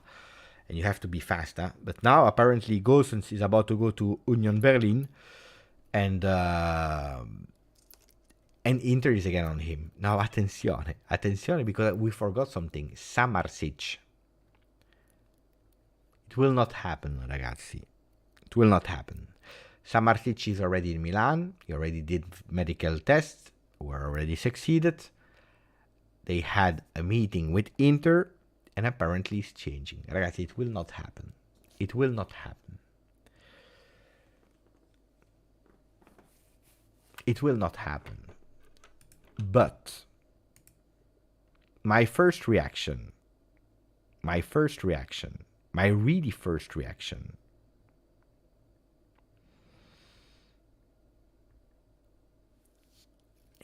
when I heard that the meeting didn't go as expected while everything was done, it was a done deal.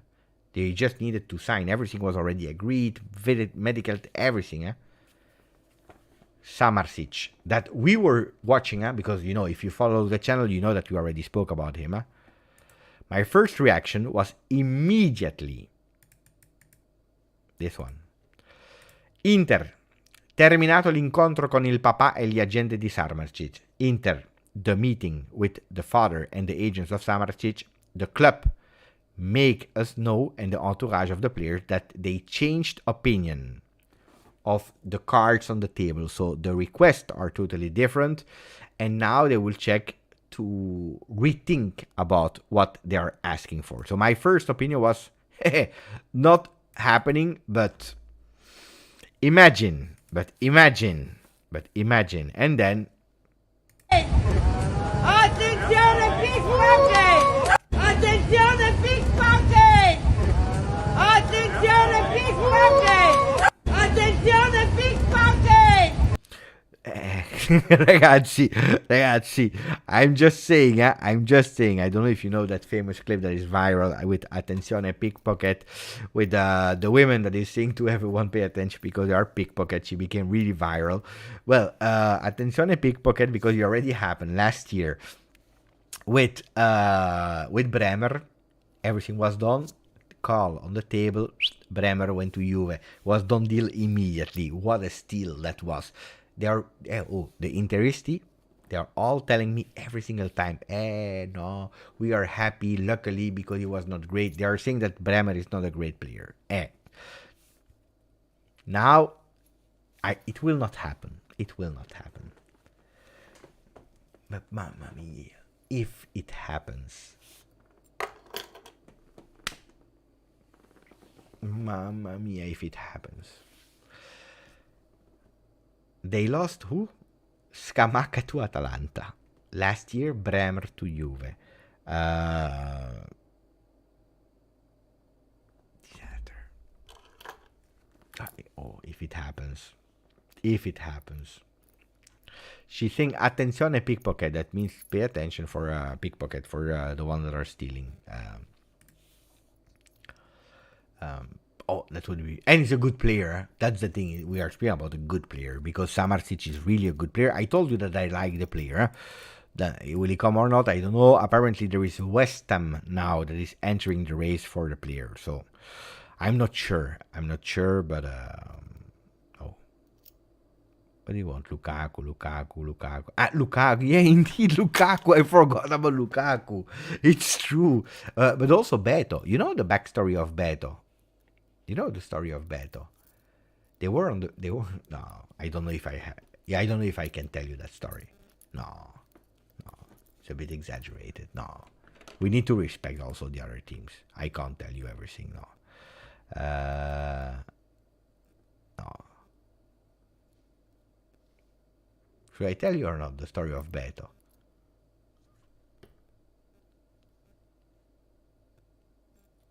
Should I tell you or not the story of Beto, ragazzi? Yeah, I saw the mistakes of Summer, Miguel.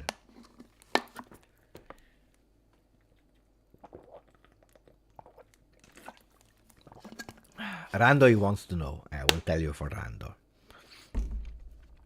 You know that Inter is looking for a striker, right? They lost Lukaku. They are pissed off with Juve. They are pissed off with Lukaku. They lost the Champions League because of Juve. You know what? We speak about it every single day. But what we didn't speak about is that they are looking for a striker. And one of these strikers in the target of Inter is Beto from Udinese. And you remember a few weeks ago, I told you that Juve was looking for Lukaku. They were looking maybe for Beto. Do you remember that I told you about possible Beto in that list of strikers from Juve? Actually, they don't want Beto. Actually, they don't want Beto at all. They were just there for annoying Inter, and Inter was pissed off. When they heard, they were pissed off. They were, but every time that we want the player, there is Juve. Oh, disaster. But they are pissed off with everyone, huh? They are pissed off with the agents of Samardzic. They are pissed off with Lukaku. They are pissed off with Juve because of Beto. They were really angry, huh? It's not correct. It's not fair. What was it last time? They were absolutely not happy that because of gentleman's agreement, they were not happy that Bayern Munich was not giving Sommer for free to Inter. He has a clause of 6 million euro. What do you want? Why do you want him for free? And they were not happy because the gentleman's agreement between two big clubs for 6 million euro. They are not happy with Atalanta because they took Scamacca. And you know that, I'm not it's not a joke, huh? Now I'm not speaking about the officials of Inter, but I'm speaking about some fans. You know that they have that paranoia so high. I'm not joking, huh? That some of them are thinking that Scamacca to Atalanta is because of Juve. I promise you it's true. They think that there is a conspiracy theory that Juve told Atalanta, buy him because in 2-3 years we will sign him from you again, so that he doesn't go to Inter. They don't think about the fact that Atalanta sold 20 million euro Boga to Nice that I watched playing today. They don't think about the fact that they just sold Højlund for 80 million euro to Manchester United, or what team? Where is he going? United, and that they have a lot of money. No, that's not the reason why they were able, to put the. They don't think about the fact that when they go for Scamacca to West Ham and they tell them, okay, for Scamacca we give you 20 million, but we pay you in 6 times with an option to buy at certain conditions if he plays, if he scores, and then from that moment we activate that we start the payments. That if they tell to Scamacca, we are not sure that we can pay you, because you know that a lot of players from Inter, they don't receive their salary. So, you know, they don't think about the fact that Atalanta is coming and saying, how much do you want? 25 here, 30 million euro, and you stop the negotiation and it's our players. That's not the logical reasoning. No. Oh, if they sell Onana for 55 after 1 year of taking him for free, and they can't go for Scamacca, we have a problem. If they can go for... Oh, ragazzi, you're laughing with Juve, you are depressed of Juve, and you are correct. But there are teams that we don't speak a lot about, not enough about, because, you know, without criticizing my friends that are doing great job in USA, commenting the games and speaking about Serie A, but every single time I see that they are overhyping every single time what the other teams are doing and never what Juve is doing. Never. Today I heard Scamacca is the best deal of the summer. Retegui is the best player on earth. Why? Because he scored against Modena, a second division, if not third division team. I don't even know in what division they are playing, in a Coppa Italia game. Best performance ever. They were about to be eliminated. They won 4-3. Genoa, first team. They just bought Retegui, the winter that didn't play, of course. They had who did they buy? Messias Jr. from Milan. They invested massively. Retegui is the best player on earth. Scamacca is the best player on earth. Inter, fantastic midfield. You will see one of the best midfield of Europe.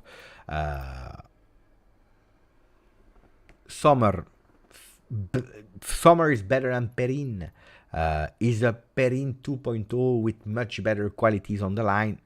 Ragazzi, I read some things overhyping every single club in Italy, and every time that they're speaking about Juve, but they are doing the biggest mistake of their history. And why are they doing this? And why are they doing that? And Juve disaster, they will regret it. And look at Lazio, fantastic Mercato, fantastic Napoli. Napoli, bravo. Napoli, they sold Kim, they changed the trainer. Oh, ragazzi, at a certain moment, with all the respect, because they are doing a fantastic job in promoting Serie A and so on. But looks like when they closed the deal to promote Serie A, it was written in small letters. You promote Serie A and you put a bit of dirt or shit on Juve. And these are the things that I'm a Juve person, you know that.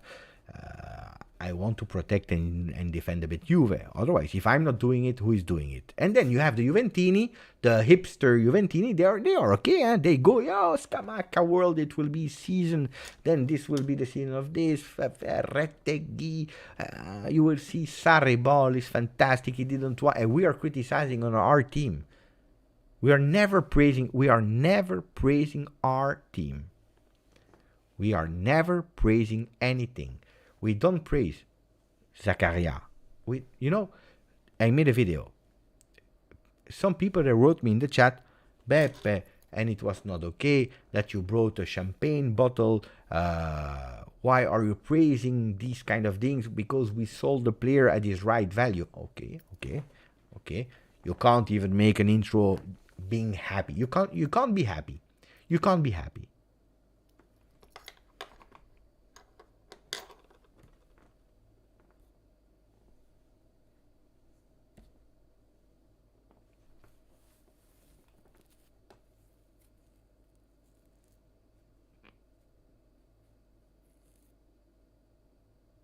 No, it's not about... No, Samir, it's not about ignoring drama. I love to read the comments because it gives also the mood of the Juventini. You can't ignore the mood of Juventini. I am happy. It's just that I think that sometimes we are surrounded by the media in Italy, but also in USA, that are always praising whatever thing that the other teams are doing and never what Juve is doing. Never, never, never, never. And on the other side, I see Juventini that are never praising what Juve is doing and always praising the other teams.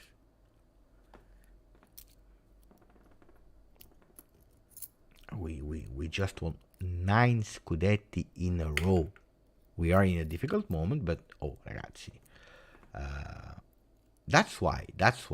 Then I don't care. My channel is my channel. And Danilo is not good because he's speaking to the people with the hand in his pocket.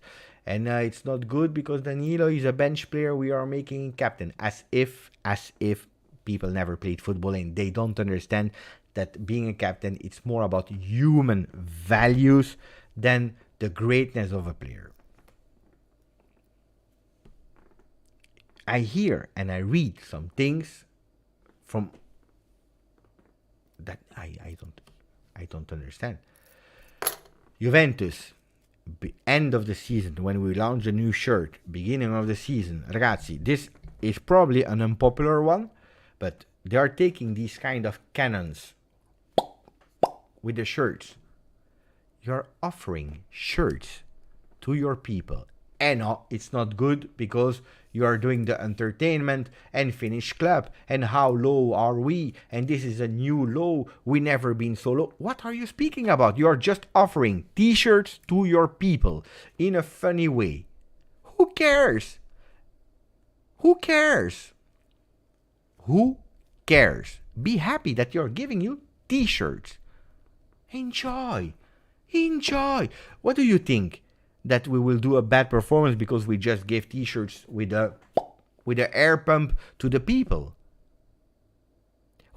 Frederick, why is it an embarrassment? Why is it an embarrassment to give t-shirts to your people before the game or in a Juve family game? Why? They do that in NBA. Who cares? Yes, it's a good thing. Give t-shirts to the people. If I am in the stadium and I receive a t-shirt, I'm happy. If I'm with my son and he receives a t-shirt, he's happy. You know, I have the opportunity to go to some games. I have the opportunity to buy original stuff with my money. But when you are a father with a family, you have 4 kids, you are not always able to, because going to the game is already a lot of money. Is a lot of money. You go to a game, you see the things like that. It's okay. I don't care. I'm happy. Honestly. An embarrassment. Why? Give me the reason why giving t-shirts to people is an embarrassment. Give me the reason why it is an embarrassment to give. That doesn't mean that you don't have to find a solution for the supporters. And I'm not speaking about Ultra, but for the 90 minutes atmosphere, for the chants, for the things that are really, really not okay. But that's a different story. This is a different story. Both of the things can coexist.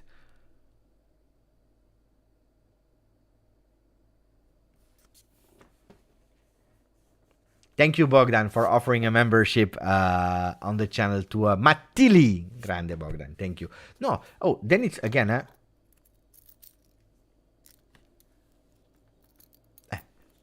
I agree with Apex. The embarrassment are fans that are not supporting the club. This is for me the embarrassment. This is for me the big embarrassment. People that are saying we will not watch the game until the 20th minute and then they arrive at the 50th minute of the game, and when they are there, the only chants that they are doing are for the Ultra and not for the team. This is for me an embarrassment. It's an embarrassment that I am in the stadium and I am hearing the opposition fans singing louder than ourselves. That if I try to sing, because I love to sing, I love to talk every time, I love to sing in the stadium, people are watching me like, what are you doing? This is an embarrassment. where the club needs to find a solution for.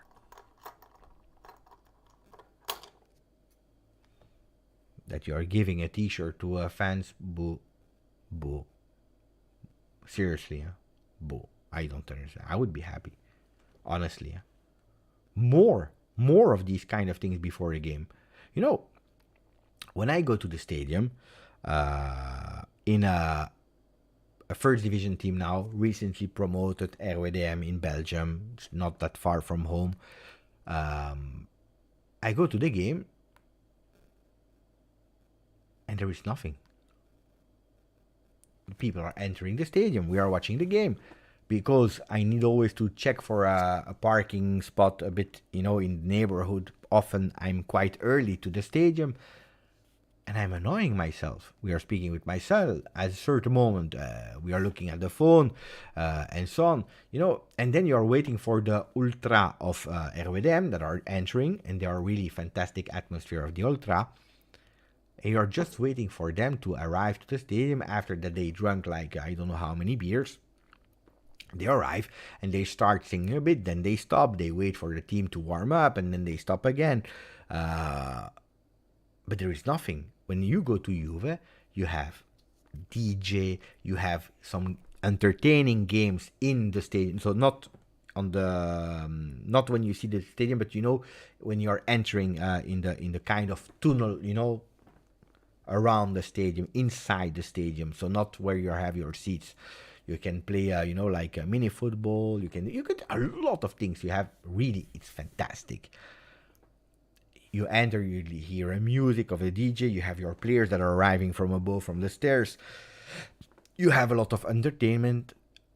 I have no problem. Until the moment where you are going towards game time. And that's where the supporters of the stadium should take over. And now it's over with entertaining moment. And now we go towards football. Focus. Singing.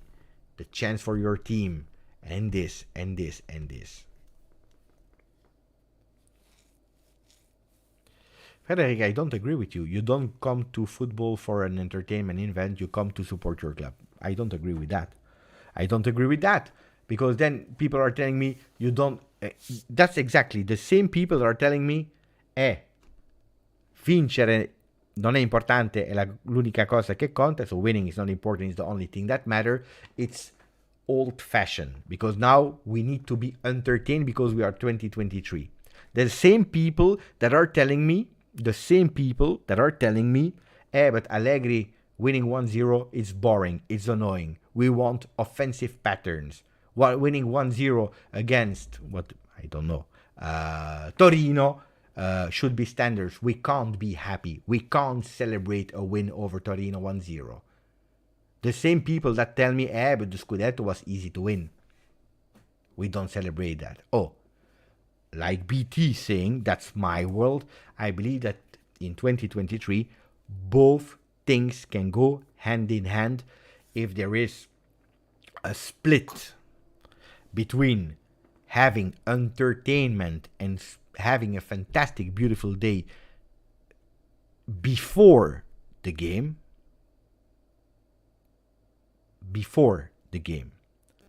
that means before the game, you have fantastic comfort, food, drinks, entertaining game for your kids, for yourself. Why? Ragazzi, you forget maybe something, but it is a business, okay? If I know that I am in a safe place, and I repeat, a safe place for the family and so on, I want to go there with my wife that doesn't care about football, with my son, going to the stadium, and I want to spend even 2 hours there.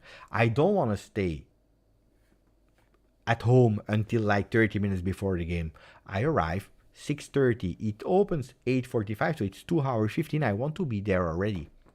And I want to have a nice picture of the stadium. I want to have already the atmosphere, because I know that I will not annoy myself. I have a DJ until, and I am a huge football fan. I am a huge Juve supporter. Not more or less than another, but I am a huge supporter. And also an old supporter, vintage, until the moment where you switch over to, and now it is football. Fun was fun, now it's football. And now you hear Juve storia di un grande amore, thunderstruck when the people are entering the field, chi non salta, interista, whatever. You go with the traditional Juve chants. We have so many songs. Ale, ale, ale, oh, ale, ale, ale, oh, ale, ale, ale, ale, ale, oh. And you go, and you focus football. Then the game is over and everyone goes home. Why can't you do both of them? Why? Embarrassing. The way alleged Juve supporters speak about a manager who has won 6 Scudetto. That is embarrassing. La Rosa. Why can't I click? Or...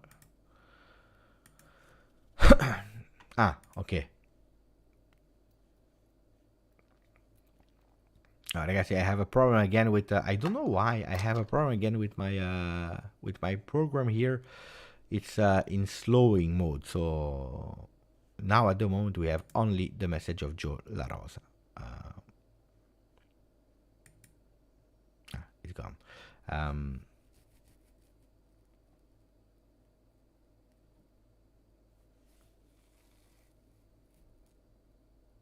Yeah, but South American football and supporters are totally different. Rosario Central, the team of Di Maria, fantastic. Dortmund, fantastic. But we were speaking about football side. I love. My son, he wants to go with the Ultra. My son is in his head is crazy. He wants to go always with the Ultra.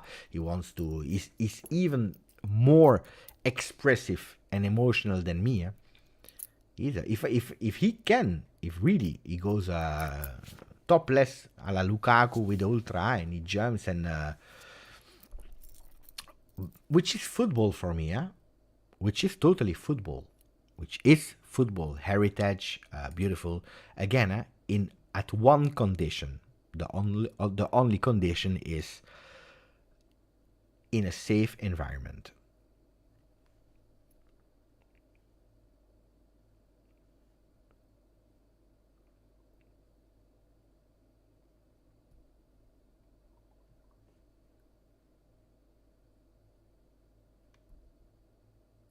Tomorrow watch along, yeah. Tomorrow watch along again. Yes. The last time was funny. We totally forgot. Can we go? Because every time I start speaking about these kind of things, I get angry because I don't understand, how we can. Whatever we do is bad. Whatever we do is bad. No, at the moment there are no talks, Daniel, with Curva. I know that my friend, and soon I will speak about it in a video, probably from next week or so on. Yeah, probably. Because my friend around Turin, Maurizio, is launching an initiative. He contacted me also, and I said that I would absolutely help. And that's maybe I can already fast, because I know he already spoke with me about it privately. Let me check. I can show you. Here. So they are doing an initiative for the people to bring some flags. Okay, they can do their flags. They want to go again to supporting. It's a long message. I will do a video about it. If you want to, you can go and you can watch it yourself. But soon I will translate. I will try to invite him as well, to have him on the channel, him and the co-organizer. But you see, you have a lot of people, Colpo Gobbo, Italian Magpies, Juventus, La Maglia Bianconera, vecchiasignora.com, Juve Nostalgia. So you have a lot of people that are supporting it. I work for Juve, ragazzi. So, I have always I can do whatever I want, but I didn't want my logo immediately on it. But I said that I really wanted to push and help, because that's important. That's really important to support. And they want to do an initiative with that. So that's a really great thing. On the other side, no, Juventus is not speaking yet with supporters. Will they do it in the future? I don't know. But at the moment, there is a huge misunderstanding. Because people are saying, make the Ultra free. The Ultra are free. They can come to the stadium. They can sing. They can bring flags. Because look, Arantorini is organizing it. Everyone can bring flags to the stadium without any problem. You want to bring a flag? You can. But what you can't do is bringing these huge flags with not Juve on, because you can bring flags if they are of the colors of the club, black and white. You can't bring huge flags of I don't know how many meters to do like this in the stadium. This is not allowed anymore. You can't bring drums anymore for the reason not of Juventus, but Ladigos, that is an external kind of police bureau that is investigating on these kind of things. That's a huge difference, huh? A lot of time. People are misunderstanding that story of make them free. Oh, don't make them free. You want to come to the stadium. You want to support. You support, huh? Of course you can support. Anyway, tomorrow. Let's go to tomorrow. Tomorrow, how I think we will play. Even if I don't know, huh? Let's see. Ball is in the center. Tomorrow, I believe we continue for not risking anything. I believe we continue with Pinsoglio.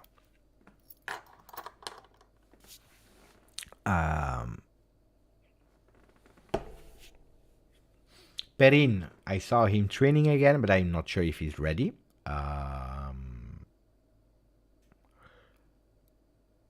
Szczesny, didn't hear about it. I don't think we will risk Pinsoglio.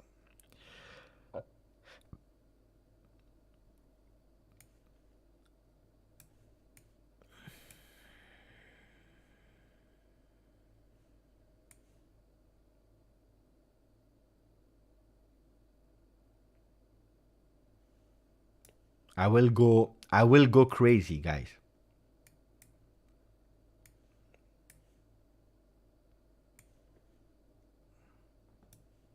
I will tell you why later, huh? I will tell you why later.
I think that can be the lineup of tomorrow. Ciao Aldo, buonanotte. I think that can be the lineup. I tell you why. Well, Pinsoglio, because the two other goalkeepers, we will take zero risk. We want to have them against Udinese. Okay? No problem there. And Perini deserves to start that last friendly. Bremer, because Bremer. Gatti didn't start last time. I think that Gatti will start, also to continue that partnership with Bremer. Needs to go. Let me first say thank you to Mohammad Youssef. He just popped in. I didn't hear him or see him all night long. Then he's popping in. And 5 memberships to Apex, to Khalid, to Frederick Brandt, to David Mirabella, and to Frederick Brandt, David Mirabella, Khalid, Apex, and to Amatsako. Thank you, Muhammad. Really, really, really appreciate it. Really, really, really, sincerely appreciate it, my friend. We have 8 new members on the channel today. Huh? Really, really nice. Thank you, guys. Thank you, really. So you see, Gatti. That's why Bremer. I believe Bremer starts to give continuity in that role, and I believe Huijsen. You know what?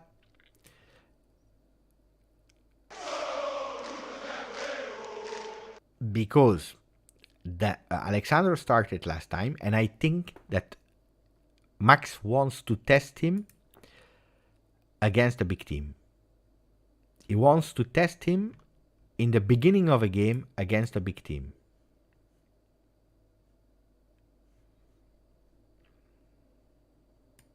I really think that. Locatelli, he needs to continue in his role, also to support defensively. Rabiot for the first time. Fagioli not yet. McKennie will not play, has already been said by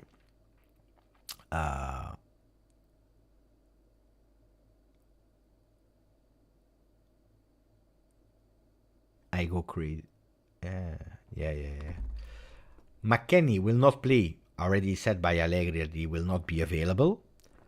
I think that this time we want to try Cambiaso, also because Weah looked really tired against the next gen. I think that Cambiaso, that can play on both sides, we want to test him here this time, Cambiaso, together with Gatti. And I want to think that we can use Ealing Jr. from the start against an Atalanta to create some dangerosity there, especially if you have a Rabiot that is covering his back. Rabiot covering the back of Ealing Jr., I think that Ealing Jr. will have more possibilities to go up with Chiesa, and then you have a Dusan Vlahovic. Maybe Chiesa will play, if you have an Ealing, maybe Chiesa will play a bit more here, a bit more free here. That could be my reasoning on tomorrow. Why? Hussein? Because I think that Weah can play this time from the second half. He was a bit tired. I saw him a bit tired. Because it's different way of training and so on and so on. They are putting in a lot, and probably is not used to it. So I believe that he can possibly play in the second half. We'll see a lot of players also going with more than 45 minutes. So I think that Bremer, Gatti can play longer together with Locatelli, not Rabiot, probably a Chiesa. I think that then in second half you can see probably a Danilo entering for Huijsen, you know, a Rabiot going out, probably Rabiot going out with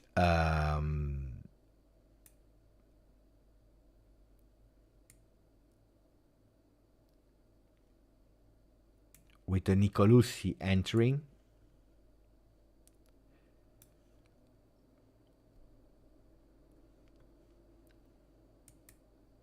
Moise instead of Vlahovic, and Kostic instead of Ealing. These could be the 1, 2, 3, 4 changes, and Weah Cambiaso. You know, the 5 changes that you can do, keeping Gatti, Bremer, Locatelli, Chiesa as long as possible on the field. Thuram was great. We already spoke about him. He was really great.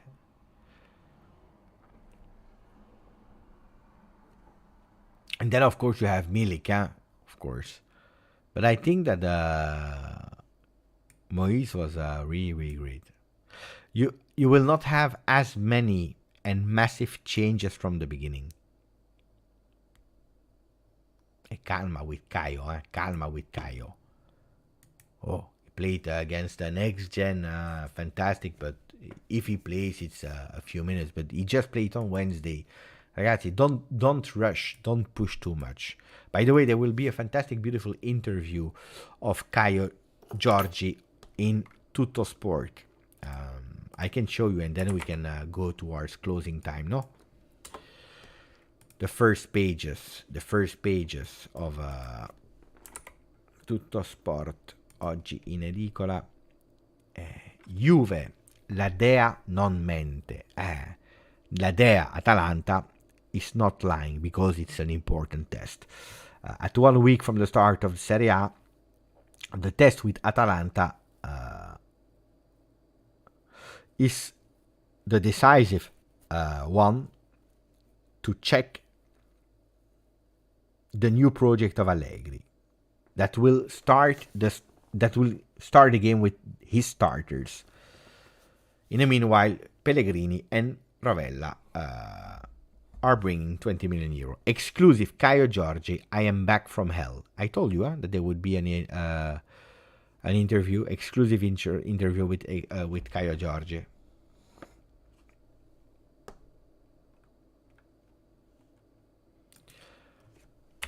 Corriere dello Sport, prima pagina.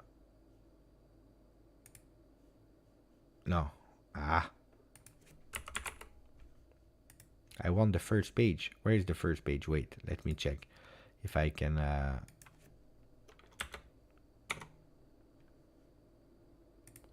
Here we go. Found it. Inter, Arnautovic Costa. Arnautovic will cost you because they are asking 15 million euro.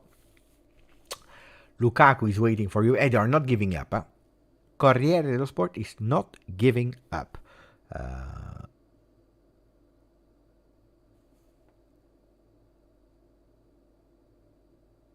They're repeating the same. They're repeating the same. They will. An increase of the offers is needed if they want to close the deal with Dusan Vlahovic and Lukaku. It's a bit annoying, because it's repetitive. Gazzetta dello Sport. Mamma mia. Too much. You know that thing of the young people that are saying mucho texto? Here is mucho Inter. Too much, mucho Inter. Too much Inter. Mamma mia. Oh, disaster. Now they want to go for Choupo-Moting. Samardzic at risk. The Papa doesn't want to. Now you will see that Samardzic, one of the most fantastic, beautiful, promising talents of Italian football, Serie A, until yesterday evening or a few hours ago. Now he will become a bad player. Actually, not that promising. You remember when he missed that goal? You remember he did not really well in that game. Overrated, finished player. He just started. Finished player. Anyway, he's old. He's not anymore 21, but he's already 25. You will see. From now on, Samardzic on Gazzetta dello Sport will be a businessman. But businessman, he will be overrated. He will be overweighted. He will be big.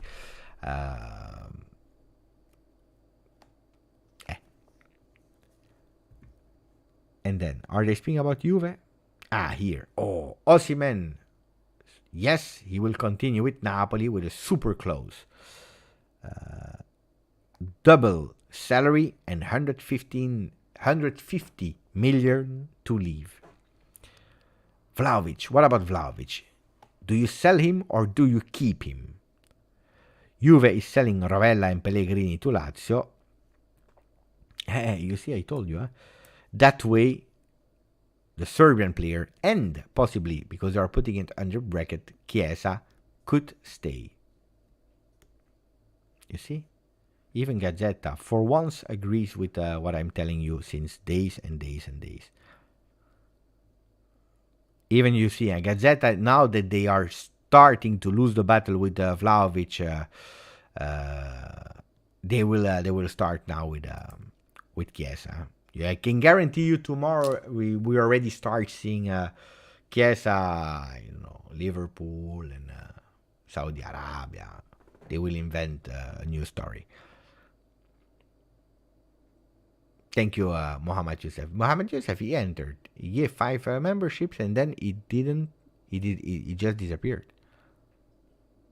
He disappeared. Where are you, Mohamed? He entered. 5 memberships. He didn't even say hello. It's like the guy that is It's your birthday. Did it already happen? It's your birthday. You have all your family, your friends, they all gave you a gift. You are expecting nothing, and then someone is ringing at the door. You open, and there is a person that is giving you a fantastic gift. Fantastic. And then he's leaving. Did it ever happen? No, it never happened. It doesn't exist. Well, here on the channel, we have Mohammed Youssef. He's entering. He's not saying hello. He's giving gifts to people, and then he's leaving. No, he's back. He's there. I came late. Grande Mohammed. Oh, I'm tired. Earlier I said 1 hour. It looks like 5 minutes. Now it's 2 hours and 10. And now I start to be tired.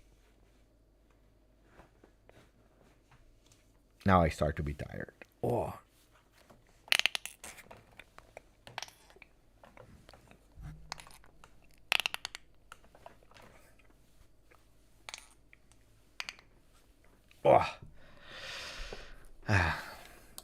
Tomorrow, the plan, I try to wake up early. I go to Lille in France. I will try to Jonathan David. By the way, Jonathan David didn't play well. Jonathan David didn't play well. Jonathan David today. But I will go to Lille. I will try to find a deal there. And then I come back. So video in the morning. I try. Video in the morning. Then Lille. Here's what I found. What did you find? And then I come back and I do watch along for Juve Atalanta. Who's my dream player? Kenny. Who's my dream player? You know it yourself. You know it. I know you know the answer. Who's my realistic dream player for the Mercato? You know who's my dream player. You're asking obvious thing. It's like you say, what color is the sky? Blue.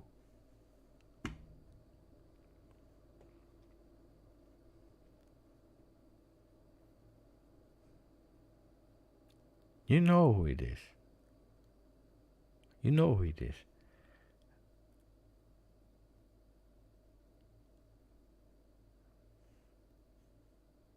Ragazzi. Thuram. Fantastic. Thuram, fantastic. Imagine.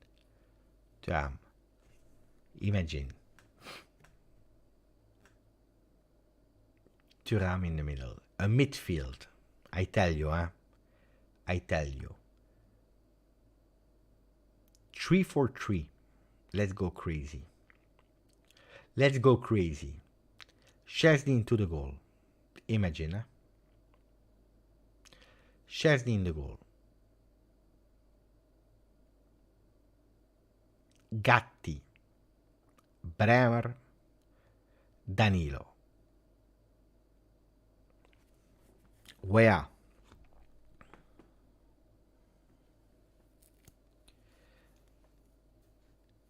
Cambiaso. Rabiot. Thuram. Ealing Jr. Dusan Vlahovic, Chiesa. It's not bad, It's not bad. Will not happen, ragazzi. Just fantasy, It's not bad, Or you go with a 3-5-2, with Chiesa, Vlahovic on top, and then you have a different way of playing. You have a Locatelli that instead of going too much in the back, you play a kind of 3-2.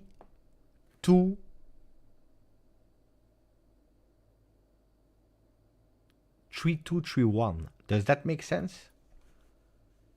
3-2-3-1, like this. Don't pay attention to the names, Wait, let me wait. 3. Then you have, let's say Miretti is Thuram, okay? Just for let's say Miretti is Thuram, okay? Locatelli a bit like this, and then you play like Kostic,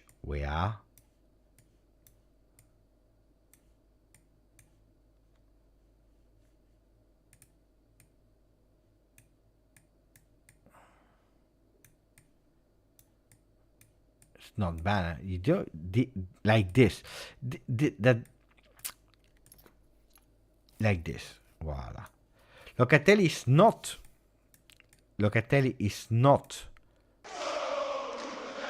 a number 10. It's not a trequartista, but it's the one that is playing a bit more up with Thuram and Rabiot that has these huge, fantastic runs. With Locatelli that is able to play a bit more football. I would love it, huh? 3-2-3-2. 3-2-3-2. Sorry. Thank you, Orion. 3-2-3-2. Yeah, thank you, Orion. And the goalkeeper. Thank you to Antonio. Guys, we close with Antonio membership.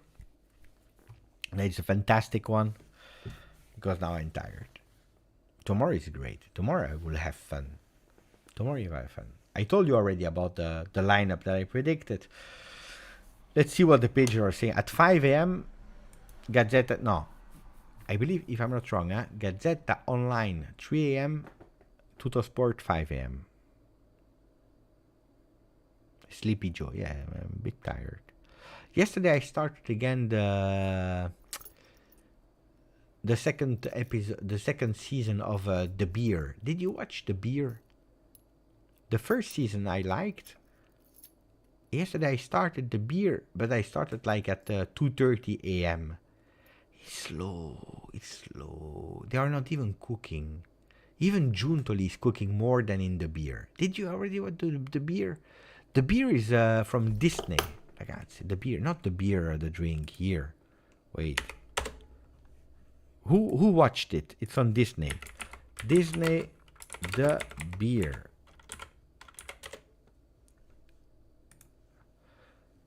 Not him here. This one. And Nestor is saying fantastic show. Okay, I'm not the only one on earth to have watched it. The first season was really great, huh? Really great. I started second season. It's slow. I tell you the truth, huh? No, it's not Winnie the Pooh. I tell you the truth. But probably because I watch it at 2:30 like this. I was watching it and I tell you the only thing before I fell asleep, I was thinking to myself, even Giuntoli is cooking more than in that show. The Beer, what is the plot? Of course, people they do not know. It's about a restaurant. He's the guy that you see him big is the little brother, and he left the family when he was young to go to study to become a chef. La restauration. And he's actually a really great cook. And he even received a star. The star, in the restaurant, that means that you are top level. Huh? Then the brother dies. And he comes back. He takes over the restaurant. And he's a bit exaggerated because he wants everyone to be at top level. Not able with management of people and so on and so on. They have a lot of problems. It's in USA, in the Bronx, or I don't know where. And then it's nice. It's really nice. It's really, really nice. Really nice. Special. A lot of blah, blah, blah. But no, I like. Strange personality. It's Chicago. It's the same. Chicago, Bronx, Brooklyn, LA, Miami, Hollywood. It's all the same. It's USA. Ciao, Ron. Have a nice dinner.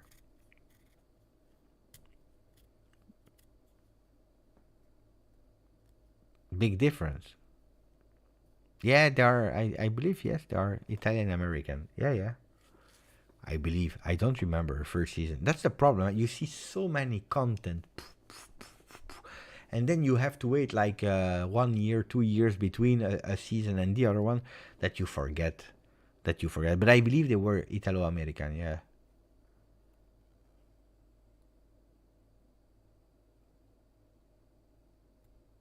That's like saying Milan and Napoli are the same thing. Yeah. Chicago. What's the difference between Chicago and New York, ragazzi? Buonanotte, prof. What's the difference? Okay, I'm exaggerating, of course. Hollywood, I know. Los Angeles, I know. Miami, I know. New York, I know. But Chicago, what's the difference in Chicago than in New York? That's something I don't know, for example. I know the Chicago Bulls, and I know Celtic from Boston. The pizza. Which is the best pizza? Chicago or New York? Different states. Hey, yeah, but different states. That's not enough. You need to tell me really what it's typical Chicago and typical New York. New York is the best pizza.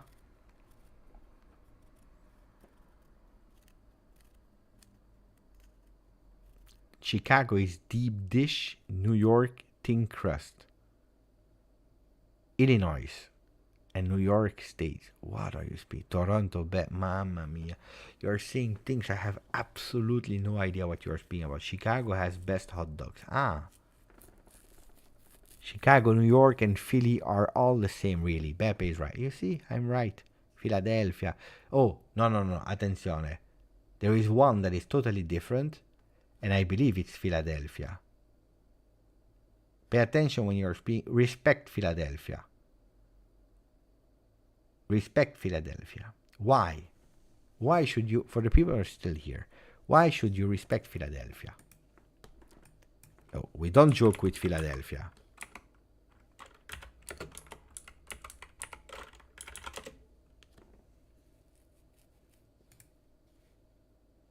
Antonio knows.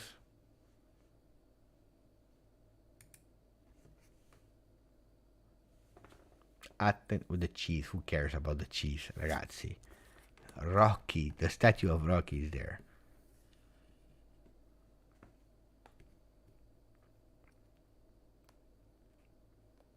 We respect Rocky.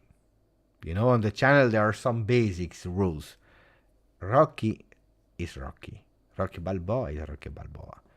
That's the one of the fundamentals. By the way, do I have something from Rocky? I have the short. I have the short. I even have the with the name Rocky in the back. I have that.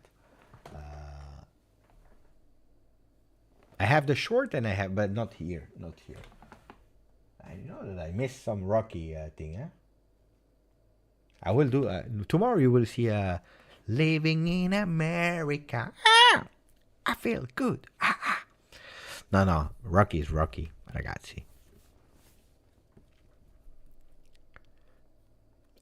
One day I would love to go on the stairs there, and then they removed the statue. This is something that I didn't really appreciate. They have put it in a. It's not the same. Why do you remove the statue? So they took the statue from the stairs and they put it here in a little park. Why do you do that?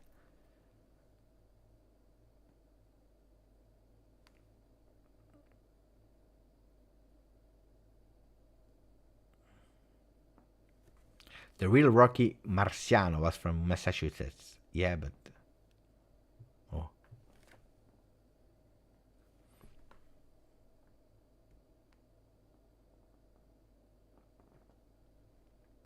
Last time I was there, it was there, Beppe 4 years ago.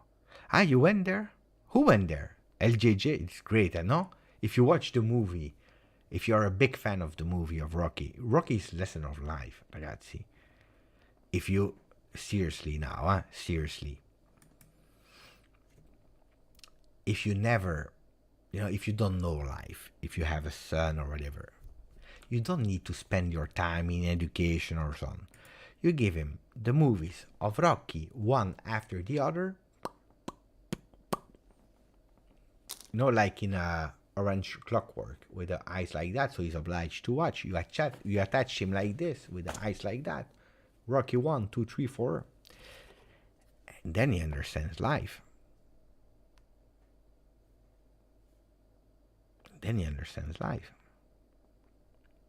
There is everything in Rocky. There is humor, there is action, there is emotions, there is lessons of life, there is culture, there is everything. Great music. Of course, Felice was grow up with Rocky, of course. No, Rocky's Rocky. I love Rambo, but Rocky's Rocky. Of course, there is fantastic music. I have the music, of all the movies. I have the albums, and in my car, when I drive, I put that on when I'm alone, and then I'm pumped up. Creed, I saw the third one. I didn't like it. I didn't really like the last Creed. He wants to emancipate. He too different. Cobra was good. Mamma mia. Cobra, fantastic movie. There is another movie. I don't know who saw it with Rocky Balboa. He's Sylvester Stallone, but I call him Rocky Balboa. Whatever he's doing. When Over the Top. That's the movie. Who saw the movie Over the Top? Now, Creed, the first one was good. The second one was also good. The third one is not good. Who saw Over the Top? Mamma mia, what a film. Salcat, he knows what I'm speaking about. Mamma mia. Over the Top. You know the movie of Over the Top? He has a son with a rich woman, but they are in divorce. The family of the rich, they hate him. He's a truck driver, and he doesn't have actually he can't have his son with him, so that's a problem. So actually, he's driving. I don't know why. At a certain moment, he has the son with him. I don't know. I don't remember why. But anyway, that's not a problem. And every time that he's stopping, he's doing arm wrestling. And every time that he's going for arm wrestling, every single time, fantastic, yeah? He's putting himself there on the table. He has a hat, a cap, and then he's doing like this. And he's doing, bah, bah. And then he's doing a tournament. Mamma mia, fantastic movie, fantastic. My wife, one day, she watched it with me, and she mocked me because she said it's one of the most stupid films she ever saw in her life. I don't agree with her. Obviously, I don't agree with her.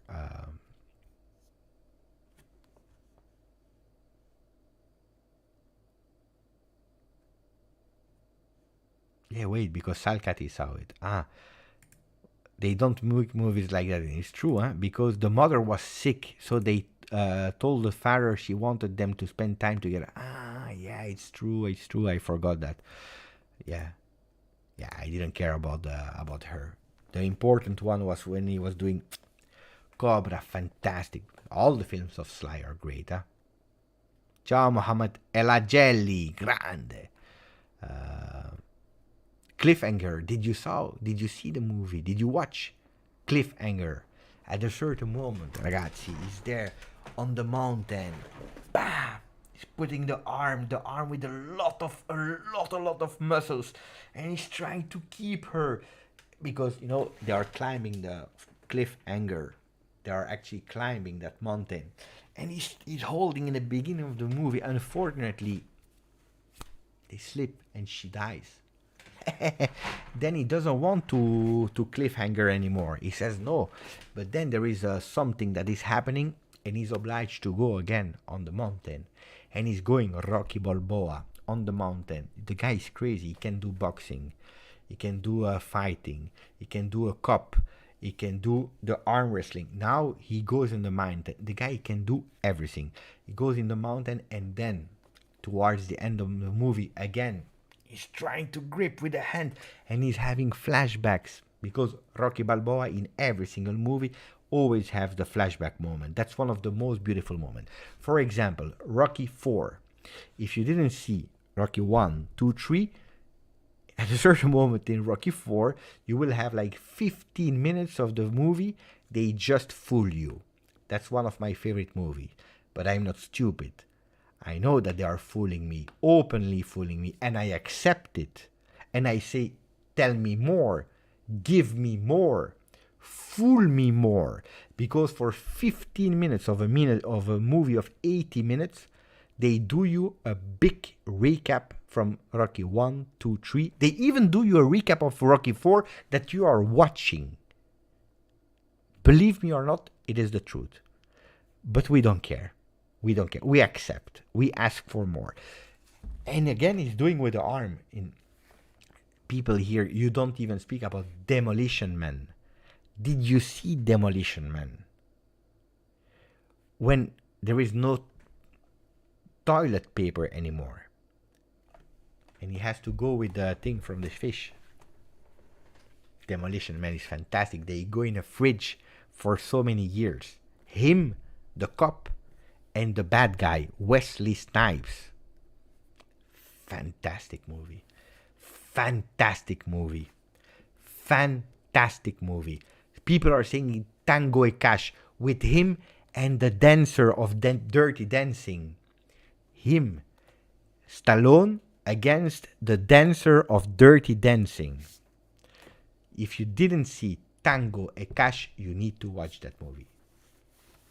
The Seashells, yes, Salcat. Fantastic movie, Tango e Cash. They are partners. They invented the good cop, the bad cop, all these kind of things. Fantastic. Fantastic. Tango and Tango Cash. I will show you. Here. You see? It's Stallone. Look how beautiful he is. Oh, ragazzi. Look at that. Look at the picture. Wait. Oh. Oh. Why is he cutting Stallone? Why can't you see Stallone? Wait.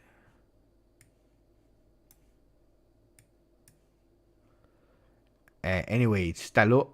I can't show you. I need a picture where you can see both of them. A bit bigger. Anyway, Stallone and the guy from Dirty Dancing. Fantastic. Fantastic movie.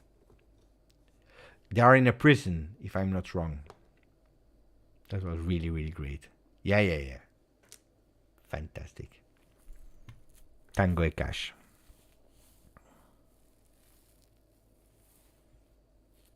Patrick Swayze. Great actor. Great actor. Schwarzenegger is clear. No. Arnold, a lot of respect for him. Huh? What do you mean? He's the same. He's the same person.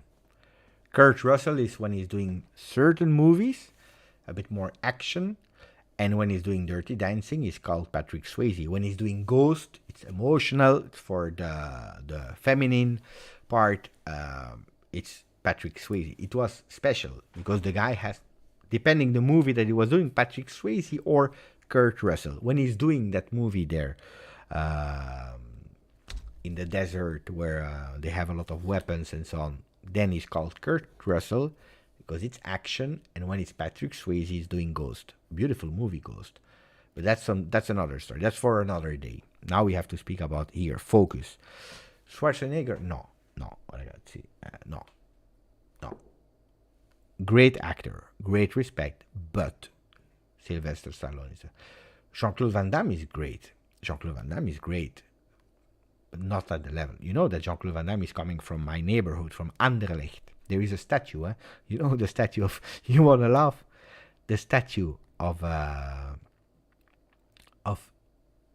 Jean-Claude Van Damme. It's a real story, They were making all a story about it, inauguration of the statue of Van Damme in Anderlecht in Belgium. Not far from the stadium, by the way. So we were, all excited, the statue of Van Damme. And the statue is really well done, but it's really small. It's really small. So the stadium is really, the statue is really small. So it's a bit ridiculous. Not as ridiculous as the statue of Cristiano Ronaldo, you all remember. But, it's like, it's small. They could have made it a bit bigger, Here there is policing. No, Beppe, two different guys. Patrick Swayze did Roadhouse. You insist, we will go and we will check it. R. Patrick Swayze and Kurt Russell the same person? We'll see.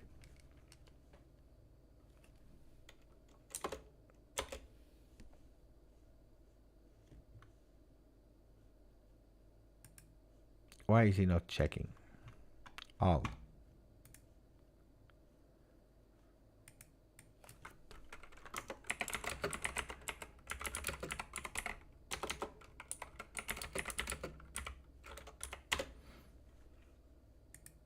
He's the same person. What is your problem? Did you see both of them in the same room at the same time? Swayze died ago. Yeah. Did you see both of them in the same? Look, it's the same. It's the same. It's the same. It's exactly the same. What are you telling me? Did they do a movie together? I don't think so. I don't think so. We can continue for hours like that, huh? We can continue for hours, huh? Even when they are old, it's exactly the same person.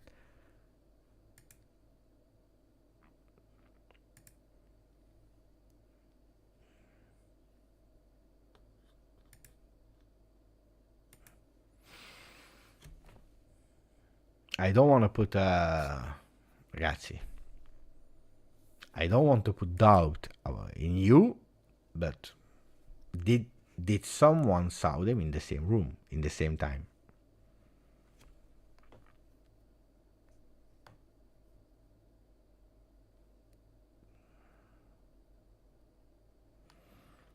So no, it's true, but I agree with Salcata. The 80s, 90s movies, they don't do it again anymore. It's over. That time is over. The movies were fantastic. I was and I'm still am a huge movie lover. Not the movie lover that are doing, you know, like I love the photography of the movie. The characters were really well explained. They really lived their character.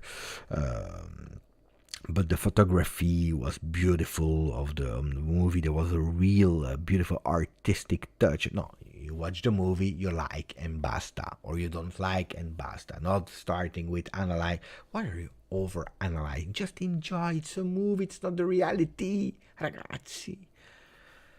Over into, you know. But I'm just an enjoyer of the movie, every single movie. But it's different now, eh? To find really a great movie, it's different. I went to Oppenheimer.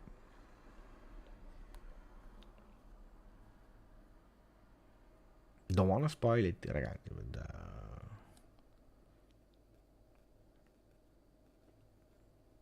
a certain moment. Oh.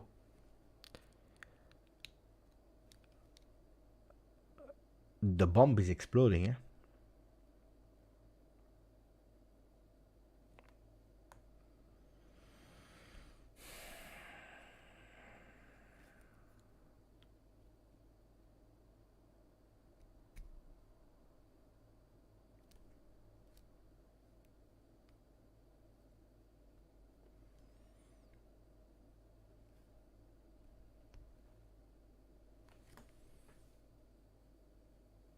But it was great. It was a good movie, yeah.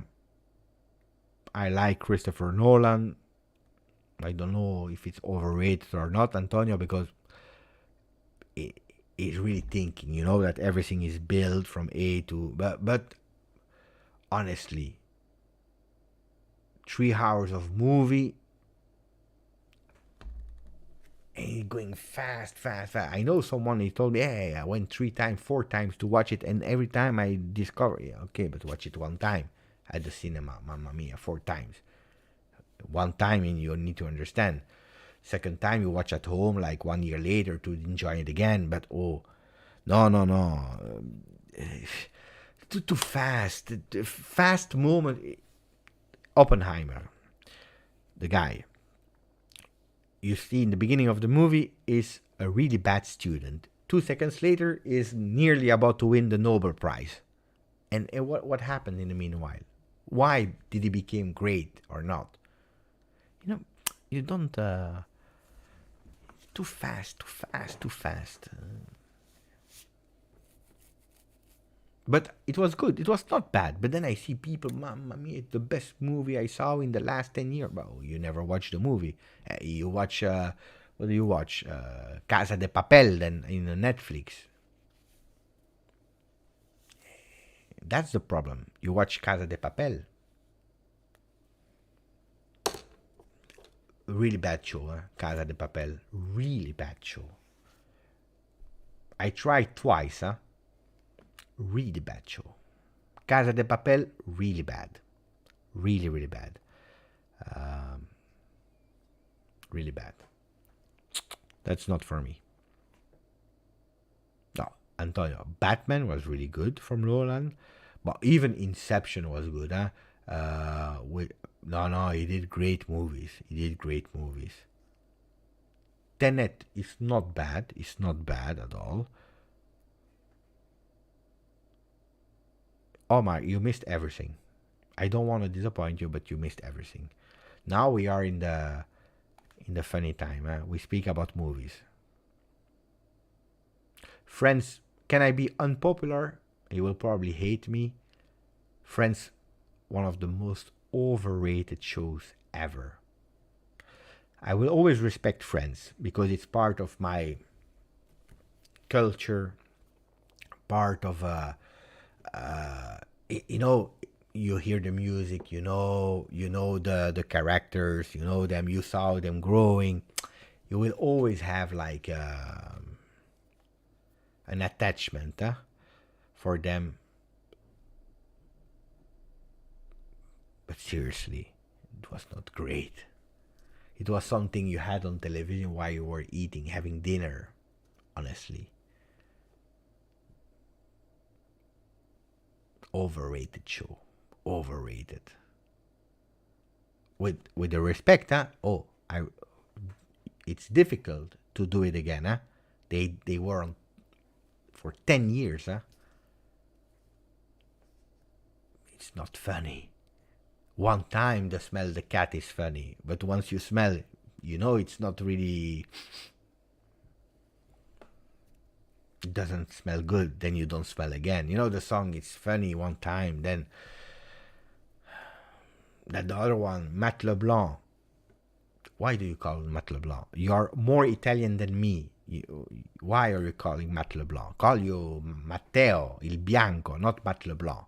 Anyway, it's funny that he's a bit stupid one time, then...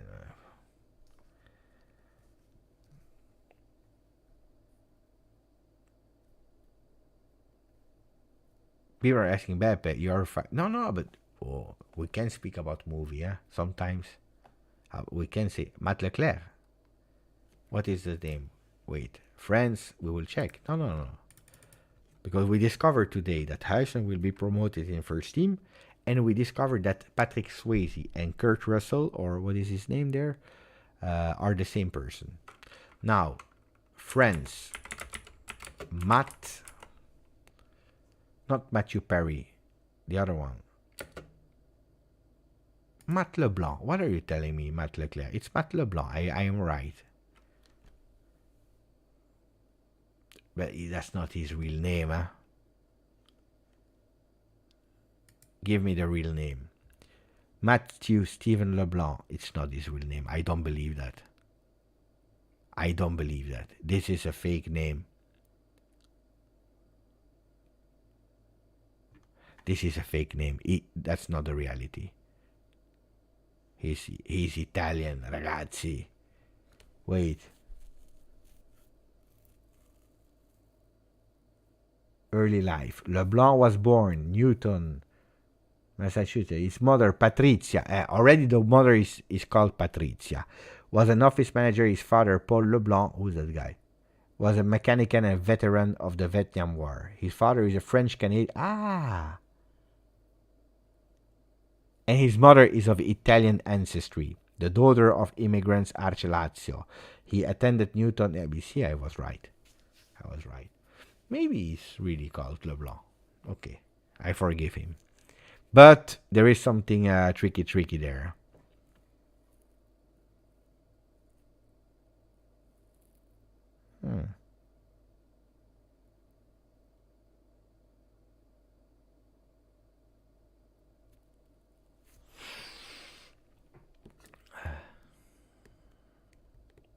We didn't speak indeed, Salkar, about victory with Pelé and Stallone. We do not speak of Quebec in this holy place. Why? Quebec is nice, no? I never went there, but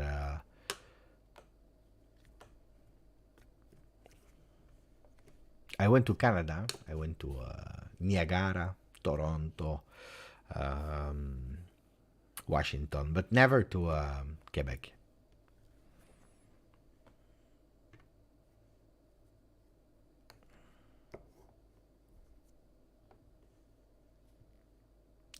What, guys, you know that I'm 41. What do you mean with is clear? You're always telling Beppe, this is clear.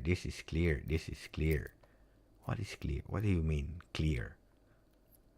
French Canadian can be what? I know, but I can speak. I can speak Canadian. It's better. It's clear.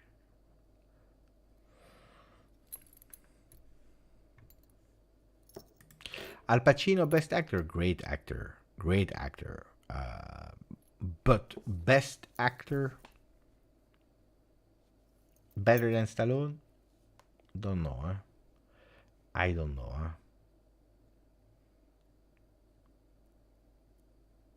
What did he do? Heat, great movie. The Godfather, yeah. Scarface. Scarface is a bit overrated. Between you and me, Scarface. It's great when you are 16, 14, 16. You see the first time you are Italo-American or Cuban or whatever, or Sicilian living in Belgium. An immigrant, you know. You're watching that, you think that you're the king of drugs. And then you start behaving like a stupid guy because you think that the world is yours. You know, like a bit David Guetta when he's doing The World Is Mine. World is mine. World. Oh, world. This kind of thing. But honestly, if you're watching again, it's like Saturday Night Fever with John Travolta. The movie is really bad. Really bad. They took like they cut one scene where pam pam pam pam pararam pam pam pam. That's beautiful. And they made, you know, like the story, the narrative, that it's one of the most epic movies of all time. When you're watching the movie, I guarantee you it's really bad. Really bad.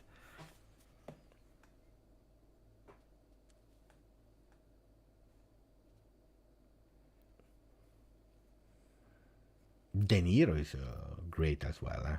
What else did he do? Movies. Once a Time in America. Did you see that movie? It's like a movie. It's like 7 hours. Once Upon a Time in America. Wait, I don't know the titles in English. So I have to check. Wait, De Niro. Once Upon a Time in America.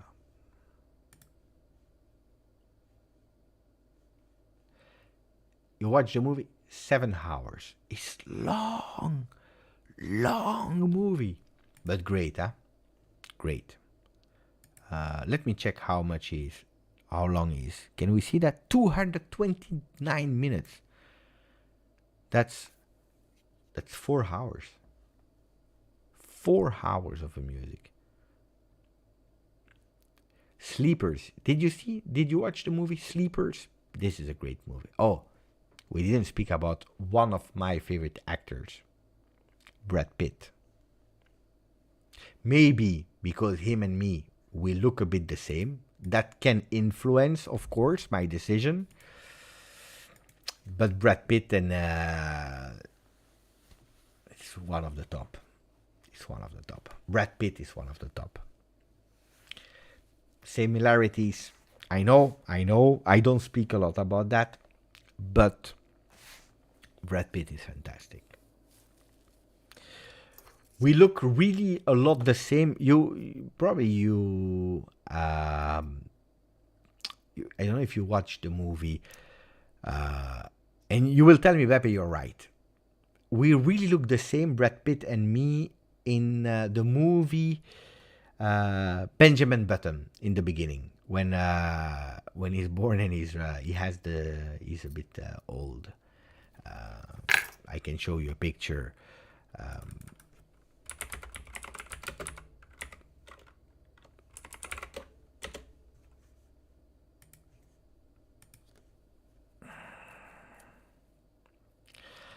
Here, I think that we are here. You know, voila. That's the closest that we are, me and Brad Pitt, in terms of similarity. I told you, you don't believe me. You don't believe me. It's a bit the same, huh? Fantastic movie. Brad Pitt in Benjamin Button. Fantastic. Then,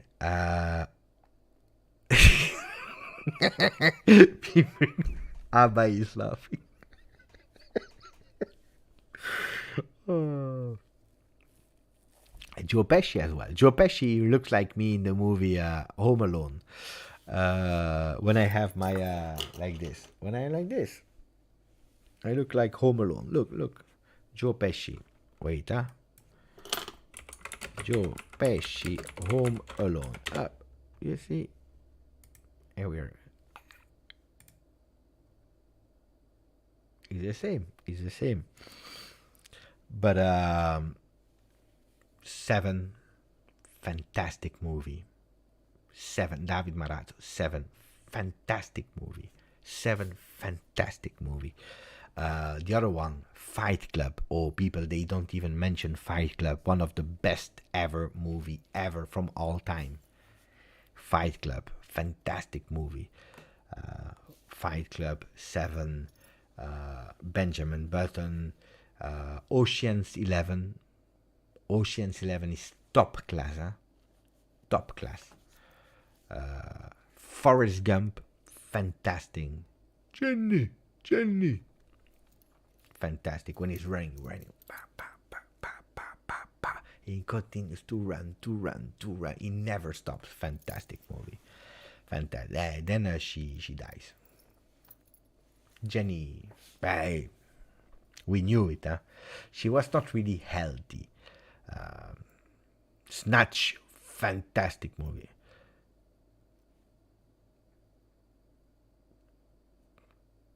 Forrest Gump is Tom Hanks. Yeah, probably you're right. Yeah, this time I made a mistake. I'm Inglorious Bastard, fantastic movie. Abai, or who said it? Yeah, Abai. Ocean's 11. 12 Monkeys, fantastic. Not 13, 12. Incredible. Oh, it's difficult to find a movie of Brad Pitt where he's not great, huh? Really difficult. Brad Pitt is, for me, one of the top. The other one, when he's going to Tibet. Did you ever see that? When he's going to Tibet? Beautiful. 12 years in Tibet. Beautiful. Or 7. Fantastic movie. The other one, when he's going like, I don't know the title of that movie. He has like 5 brothers and there is one girl. And every time the girl is going first with the old brother and they married, then he goes to war, he dies, and then she marries with the second one, the third, the fourth, and at the end she marries with Brad Pitt. A bit strange story. Every time I say to my wife, it looks like a bit of strange story. Or she's in love with the first, but she loves the kid and she's married. I don't understand that movie. Wait. What's the title of that movie? Who saw that movie? Wait, Brad Pitt with I don't know how can I describe. Nobody saw that movie. It's not Mr. and Mrs. Smith. That's with the other one. With Mr. and Mrs. Smith is with the one that dies, the singer. And I always wait for you. When he's protecting her because she's a famous singer. In the beginning, they don't like each other. And he doesn't want to work for her because she's arrogant, she has an ego. But then they fall in love. He tries to protect her. He understands that someone is putting some letters on a letter without touching with the hand for the fingerprint. And then he's about to take a bullet for her. That's a beautiful movie. Mrs. and Mrs. Jones. That's But what is the title of the movie I was looking for? Fantastic movie, yeah. And I will always love you. Fantastic.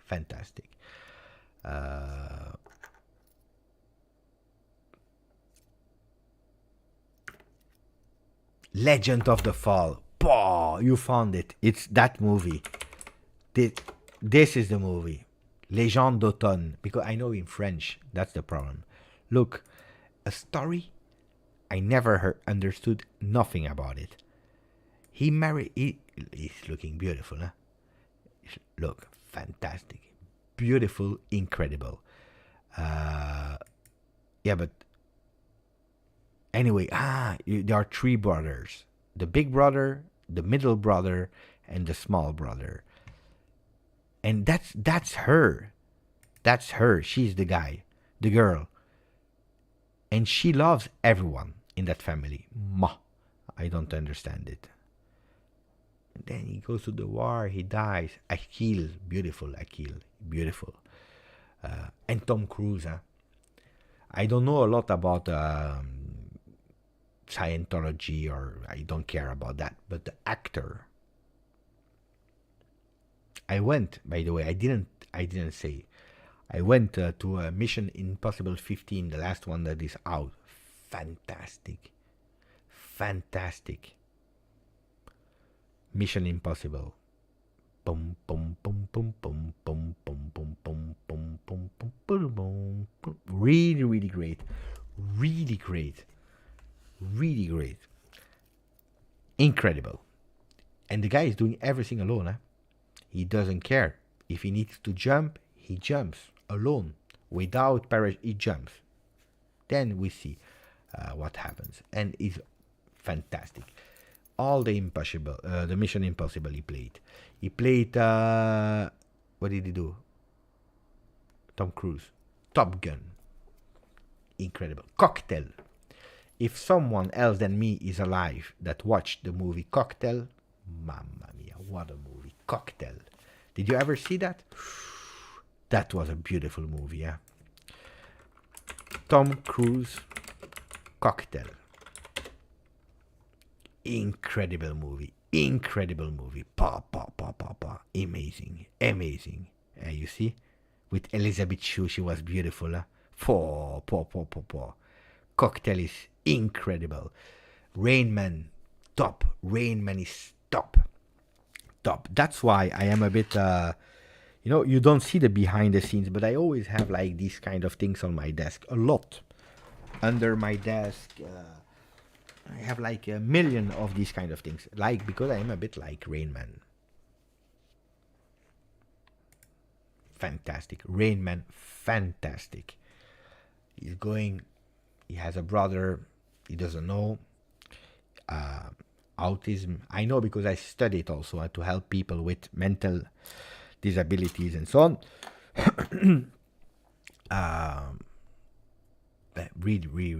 Really nice movie. Fantastic movie. Tropic Thunder, I don't remember. Wait, maybe it has another title in French. Tropic Thunder. Let me check, then I tell you if I watched it. What is this movie? Ah, with him. With Iron Man. Yeah, I know this is not a movie that no. No, no.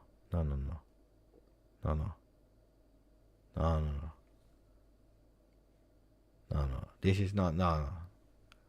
You don't like that. Harry Maguire. Maguire. From Manchester United. Chunky. Harry Maguire. What do you want?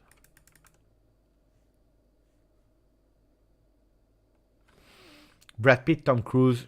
Oh, Interview with a Vampire. Really great. See, they don't make movies like that anymore. It's true, Omar. It's over. Fantastic movie. We didn't even speak about the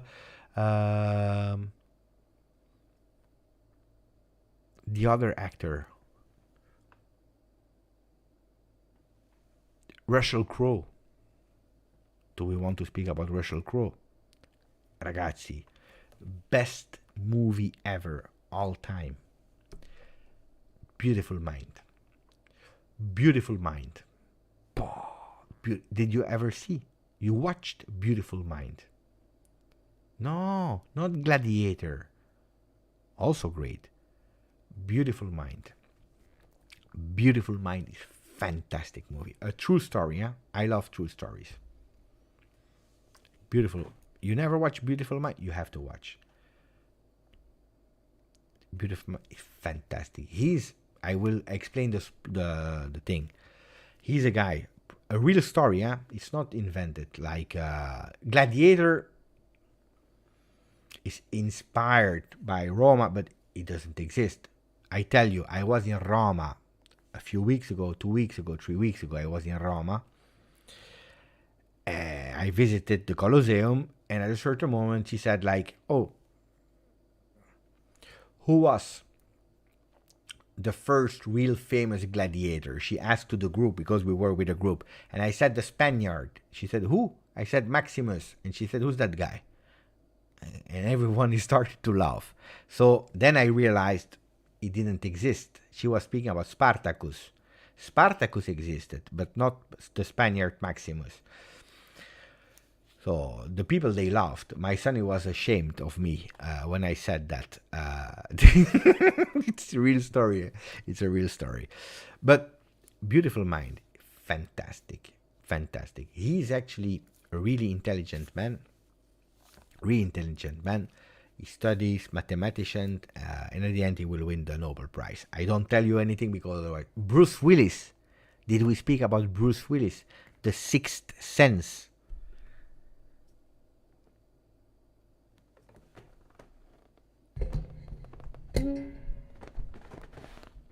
I see dead people.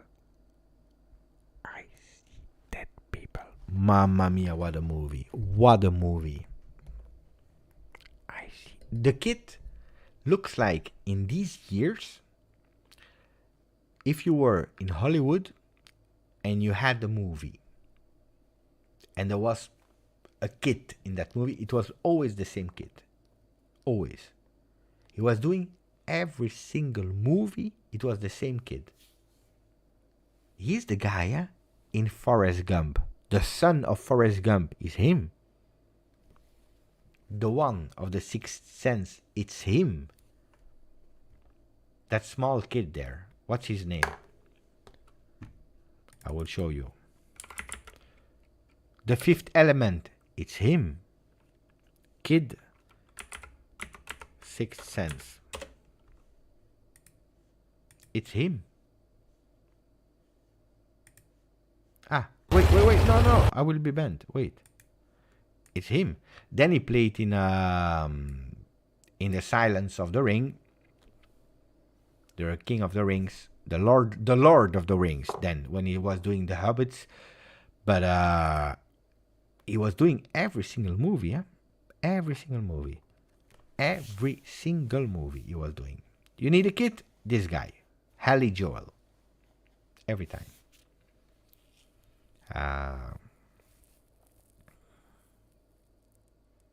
Of course, it was The Hobbit. AI, it did as well. It's true. It's true.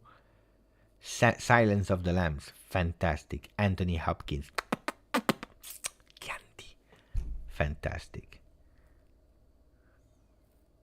Yeah, it was.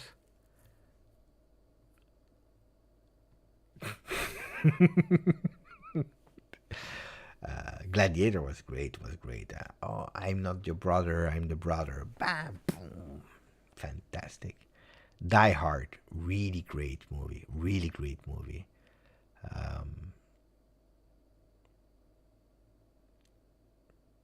If you give me some movie, I tell you.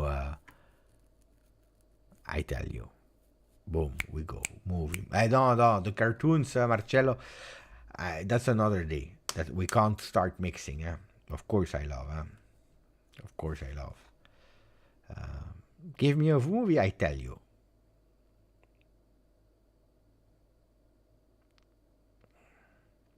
Thomas Makloff, on average, I watch one movie every 2 years. I know the names of the movie I didn't watch. No. Hey, you need to watch. Harrison Ford, ragazzi. Harrison Ford is, of course, a legend, an important person.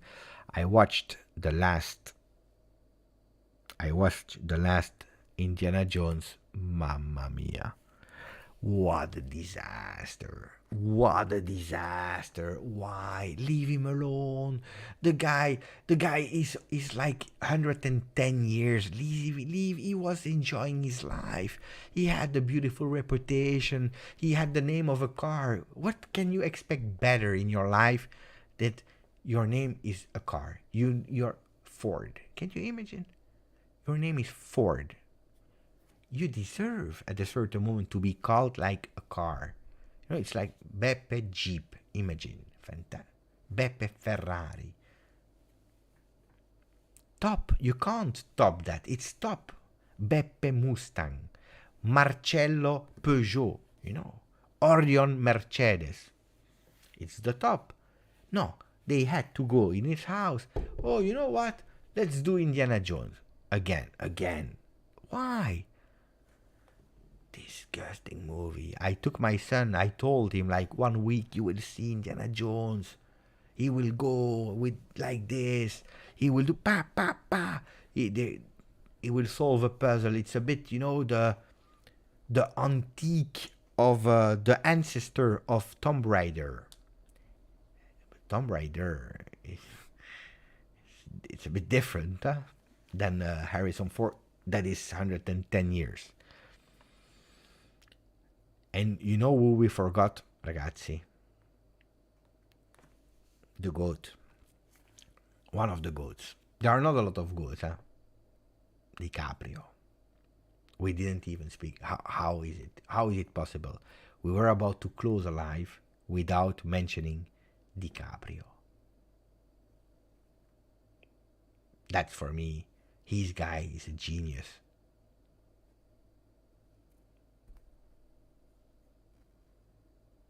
Wolf of Wall Street is one of the movies, but the way he plays the guy is DiCaprio, Sleepers, Wolf of Wall Street, Catch Me If You Can.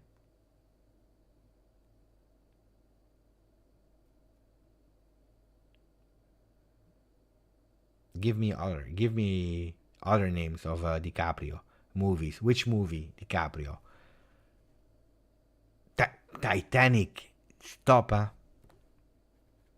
Top DiCaprio in Titanic. Django Unchained. Fantastic. Aviator. Shutter Island. Gatsby. Gatsby was shit. If we are really honest, it was really bad. Romeo and Juliet, it's true. No, Gatsby was really bad. Too much bling bling. No. Every movie except of Gatsby, but that's not his fault. I think it was forced. Probably, you know how it goes there in Hollywood. They had a tape of him that was doing things that were not okay, and they said if you don't watch The Beach, fantastic. The Beach is fantastic. The Revenant, he came back from the ice with a wolf, fantastic. Inception, yeah. Heat. What do you think? Heat? No, it's not in Heat. In Heat you have Val Kilmer, not Leonardo DiCaprio. Val Kilmer, fantastic. He did the movie The Doors. Riders on the Storm.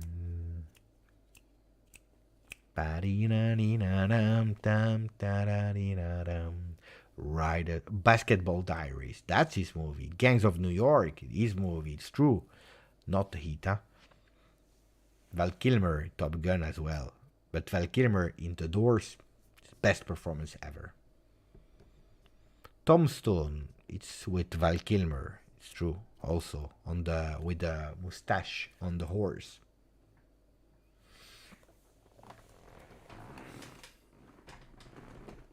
Buonanotte, Bogdan.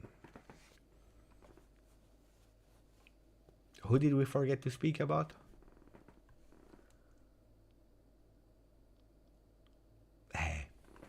The greatest movie of all time. I saw someone he said it a bit earlier. I wanted to keep the best for the end. Back to the Future. Back to the Future is top.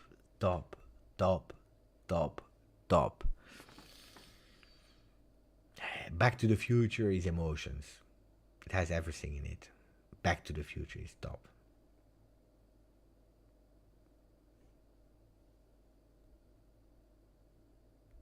Oh, I watched the documentary on Apple TV of Marty McFly. You know, my cat is called McFly, yeah? But I watched Marty McFly in the documentary about his sickness. Mamma mia. Poor guy, huh? But, poor guy. He's really fighting hard, positive, and so on. But really beautiful documentary. No, now it's serious, huh? Of course, I was joking about a lot of things, but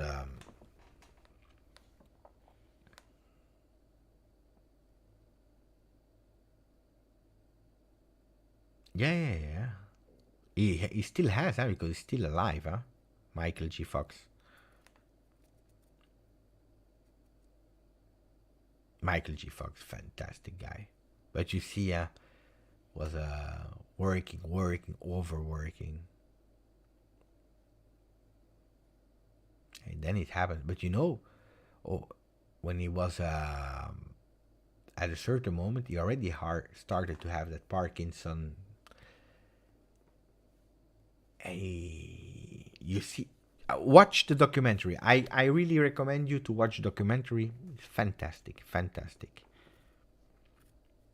Inception, yeah, we spoke about it, Mohammed. The Matrix. The Matrix.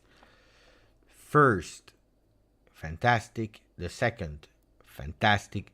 Matrix changed the way of having the movies. Huh? If today the movies are the way they are, it's thanks to the Matrix. The Matrix, you can't imagine.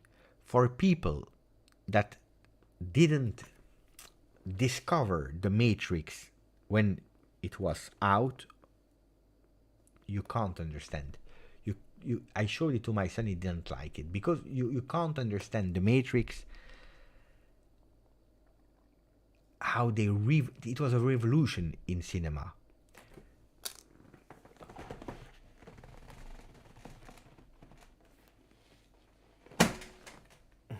Wait, I was about to fall.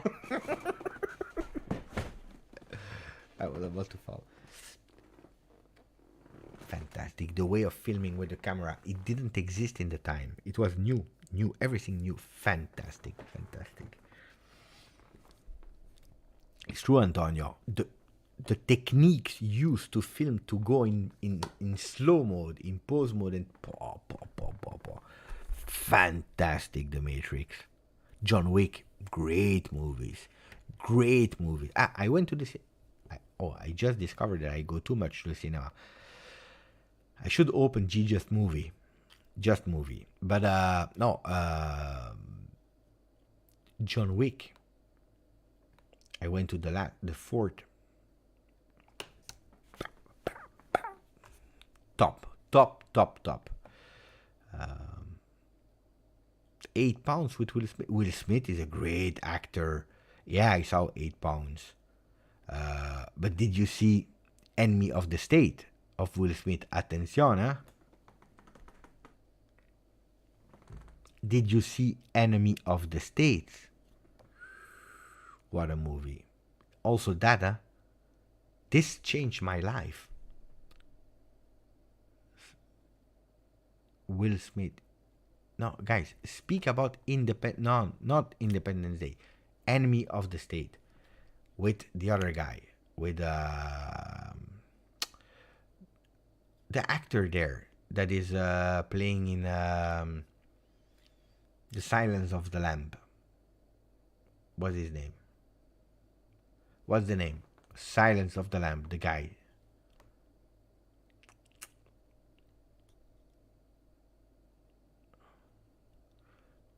The name of Silence of the Lamb. Anthony Hopkins. Here. I show you. Will Smith. Will Smith, Enemy of the State. Here. With a fantastic movie. With Anthony Hopkins here. Fantastic movie. This movie is top.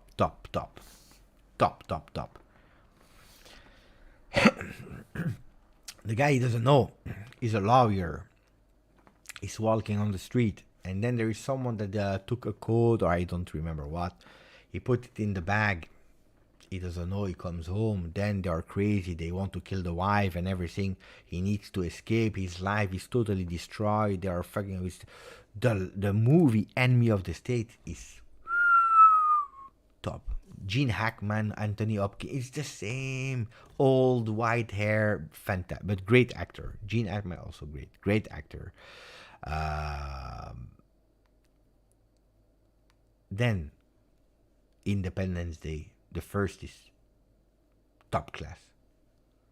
I'm not from USA, so I have another culture, of course, but when you watch Independence Day, you celebrate the 4th of July.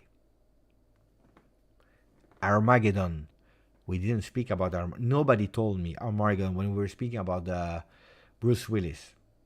Armageddon with the other guy, the friend of Matt Damon. What's his name there? He's going with Jennifer Lopez. They have relationship. What's his name?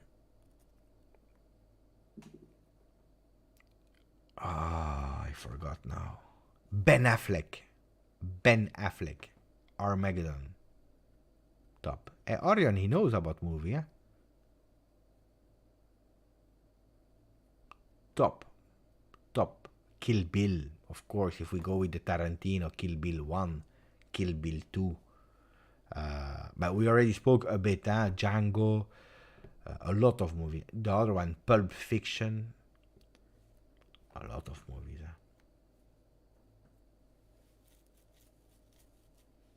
Matteo, if you see that we are over the 2 hours 15, 2 hours 30, it means that you enter a live that makes totally no sense. Here is Just Pizza. At the time we were, by the way, we have the logo. Do we still have the logo?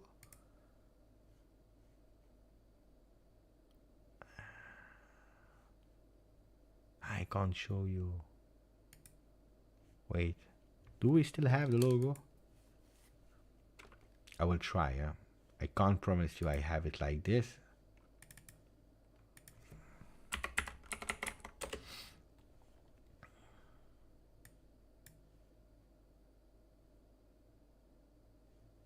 It's because of Bogdan, of course. It's because of Bogdan. I said we would not do it.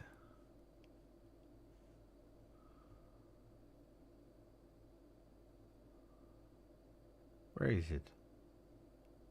He's looking in my computer for the GJustjuve Pizza logo.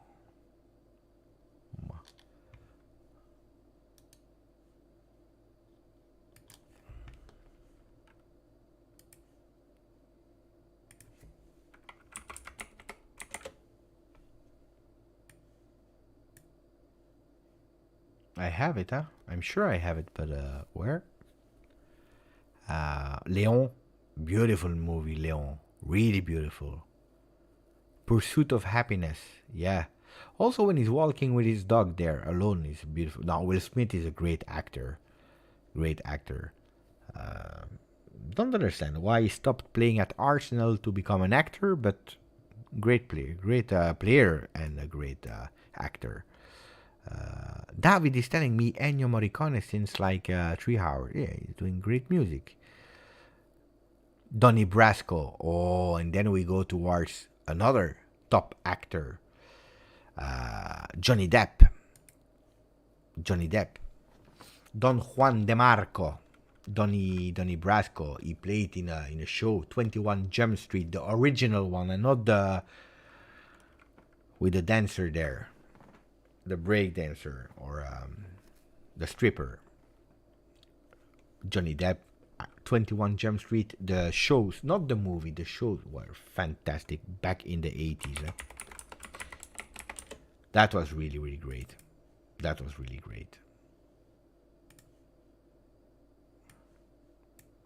Here we go. I found it. Meanwhile that we were talking, I was looking for the pizza. Here's the pizza, made by my great friend Aman.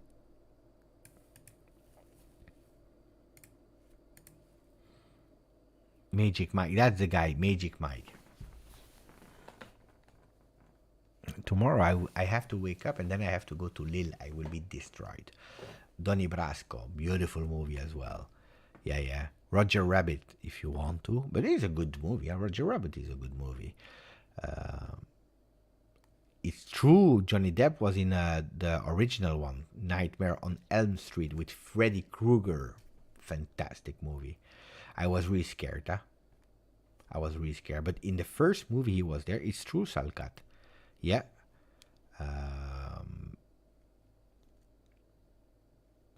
You see, Giorgio he knows. 21 Jump Street, the shows. Top. Shawshank Redemption, one of the best movies, of course. Tongi Mike, what is this? Pay attention, huh? I don't know that movie. Tongi Mike, I don't know. Ooh. There are more, so many movies. I will open a channel to analyze it. No, it's not Aman that did this one. It's not true. It's my friend Aristen. This one.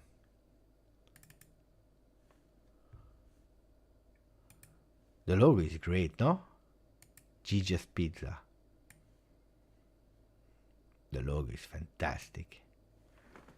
I really like it.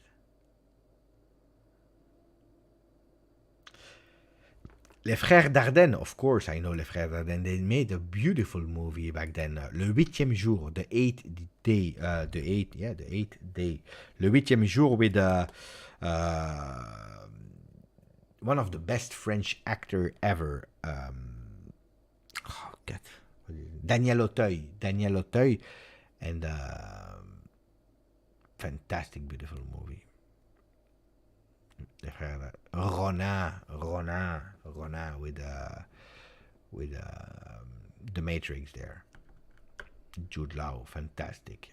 Mon copain Henri, oh, beautiful. Je veux des chocolats. Jean Reno, beautiful French actor.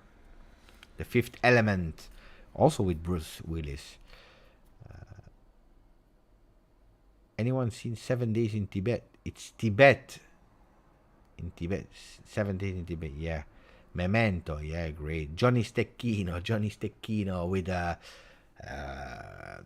La Vita è Bella, the actor Roberto Benigni, fantastic person. La Vita è Bella is top movie. Matteo wants pizza now. You know that you are still with 121 people. You are crazy. You are really crazy.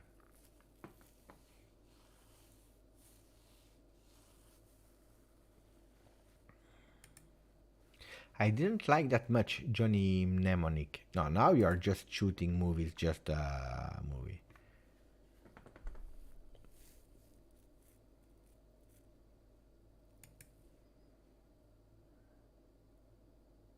Jackie Chan, we didn't speak about Jackie Chan. Rush Hours, yeah, it's funny, but can we speak about a great movie? I prefer The Cop of Beverly Hills.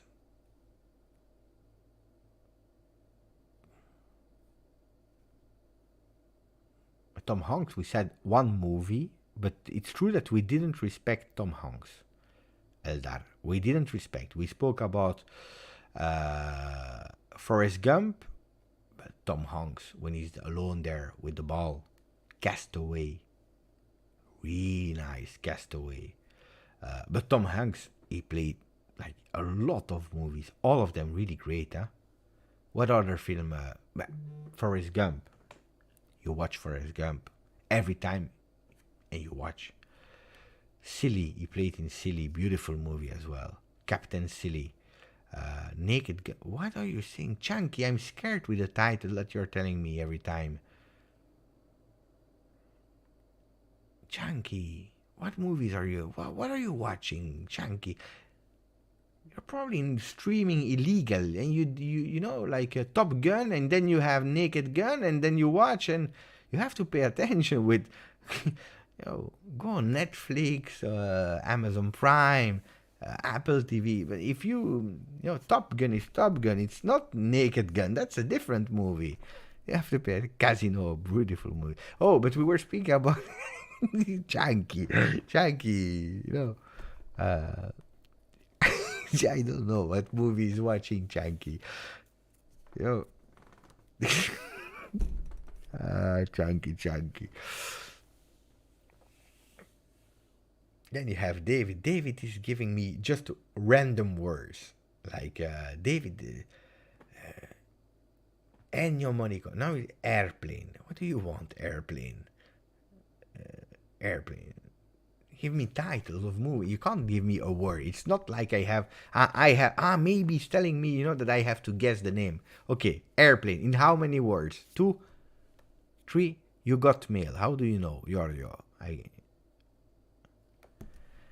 going totally crazy. You're going totally crazy. The other one, airplane. Here, you got mail. Airplane. And they insist, all of them, airplane. Here, you want airplane? We will go, airplane. Airplane. Here, what do you want? It's not a movie, it's an object. It's something that is flying in the air.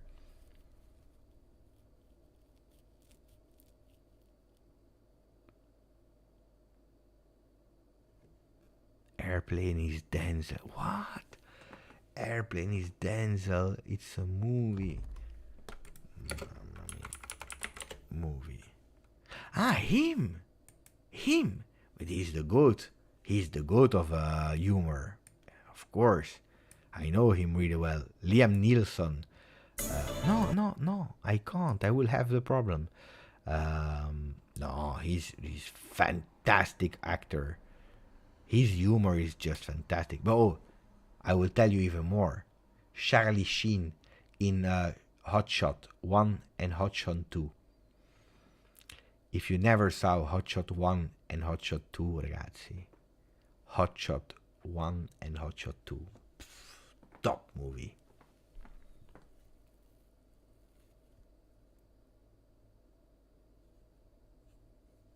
Dan Avola, he knows. Hot Shot is top.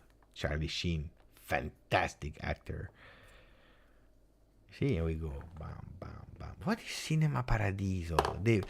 Wait. Cinema Paradiso. What's that movie?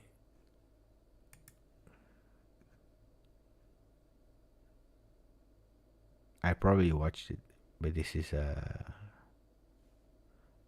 that's Titanic.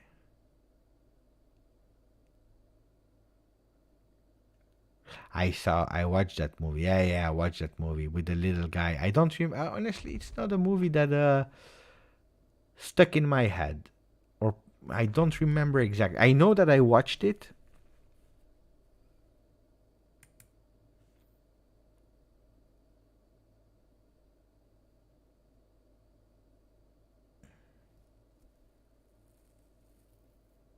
I need to watch. I will. I will rewatch it from David because I don't remember. I know that probably it's in a cinema, and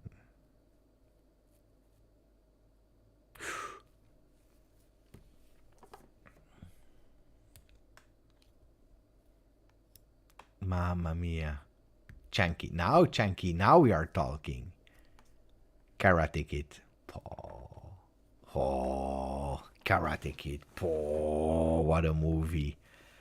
That's a movie. The first one, but even the second one, but the first one.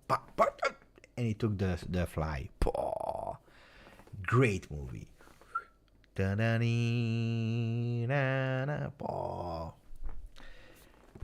is nobody on earth, I believe, there is nobody on earth that I'm sorry to say, that had such a downgrade, because he was the hero of an entire generation. He was beautiful. What a beautiful kid. I wanted to be him. When I was a kid, I wanted to be him. Karate Kid. You're the best around. I wanted to be him. Everyone wanted to be him. If you didn't want to be him, you are just a liar. And then, I don't know, something happened. Here, this kid here, what's his name? It's an Italian name, Macchiato or something, Caffè Macchiato. Daniel, what is the name of Daniel? Daniel LaRusso. Yeah, but the real name, Ralph Macchio. Ralph Macchio. Then and now. Ragazzi, with all the respect, what happened to him? Why?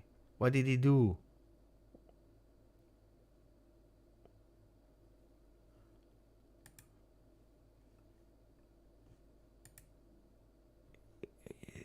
Why? I know he's in Cobra Kai.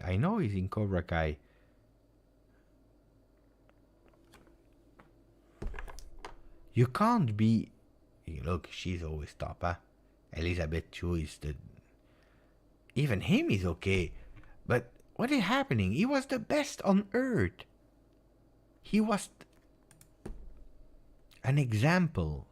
Look, the eyes. Le regard. Look.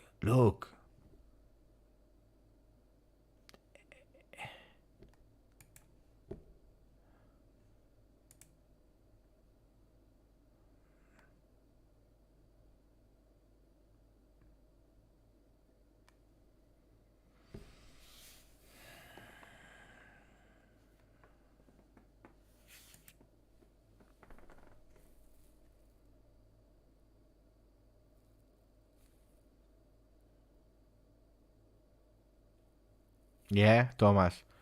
Indeed, he's he's like a player that had 2 great seasons and then the project ended with Atalanta. Pay attention to Atalanta.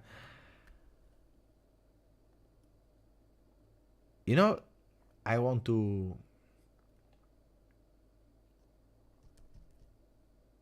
bold prediction, and then that's my bold prediction for the people that remain until the end. Atalanta, between you and me, if there is someone that wants to take the Howard 3 hours 38, that's when I said it. Atalanta will finish season 23-24 top 2. Come back in a year.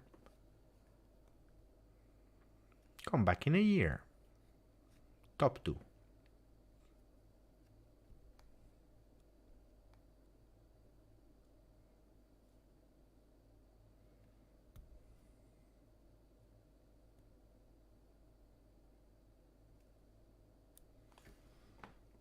They are speaking about Milan, about Napoli, top 2. Marcello. This year, I will never say where I believe Juve will be. I say nothing. This year, I do ranking about shirts. I will take off Juve. I will do 19 ranking. I speak about my prediction for Serie A, 19 spots. I don't speak this. No, because it brought bad luck. When I do prediction like that, because I'm influenced. I'm a Juve fan. Then I'm saying, Juve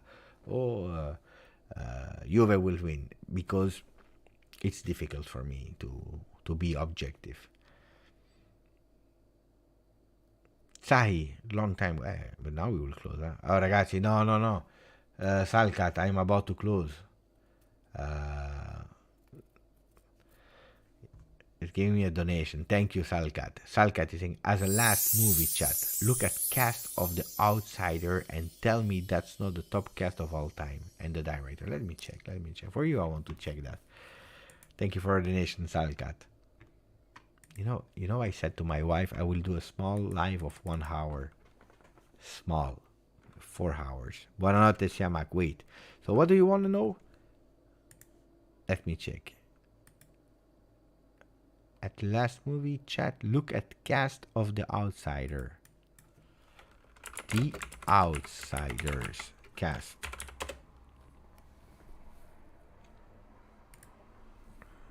But yeah, even him. Sean Penn. We didn't speak. Sean Penn, my second best movie. I Am Sam. Fantastic movie. But of course, they are all there. La crème de la crème. The cherry on the cherry. They're all there. Fantastic. Look here. This guy. Fantastic actor. Yeah. I don't know the names, but top.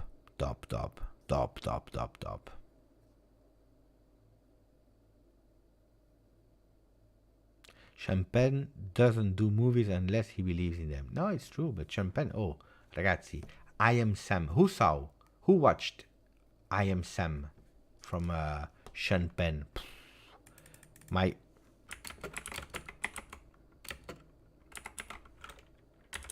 Am Sam with Champagne. This movie, fantastic. Every time I watch that movie, I cry. I'm emotional. I cry. This movie, fantastic. This movie you have to watch. Seriously, you have to watch. Nicolas Cage, great actor. Then I don't know, he did some really strange decisions in his life, but the start of the career of Nicolas Cage,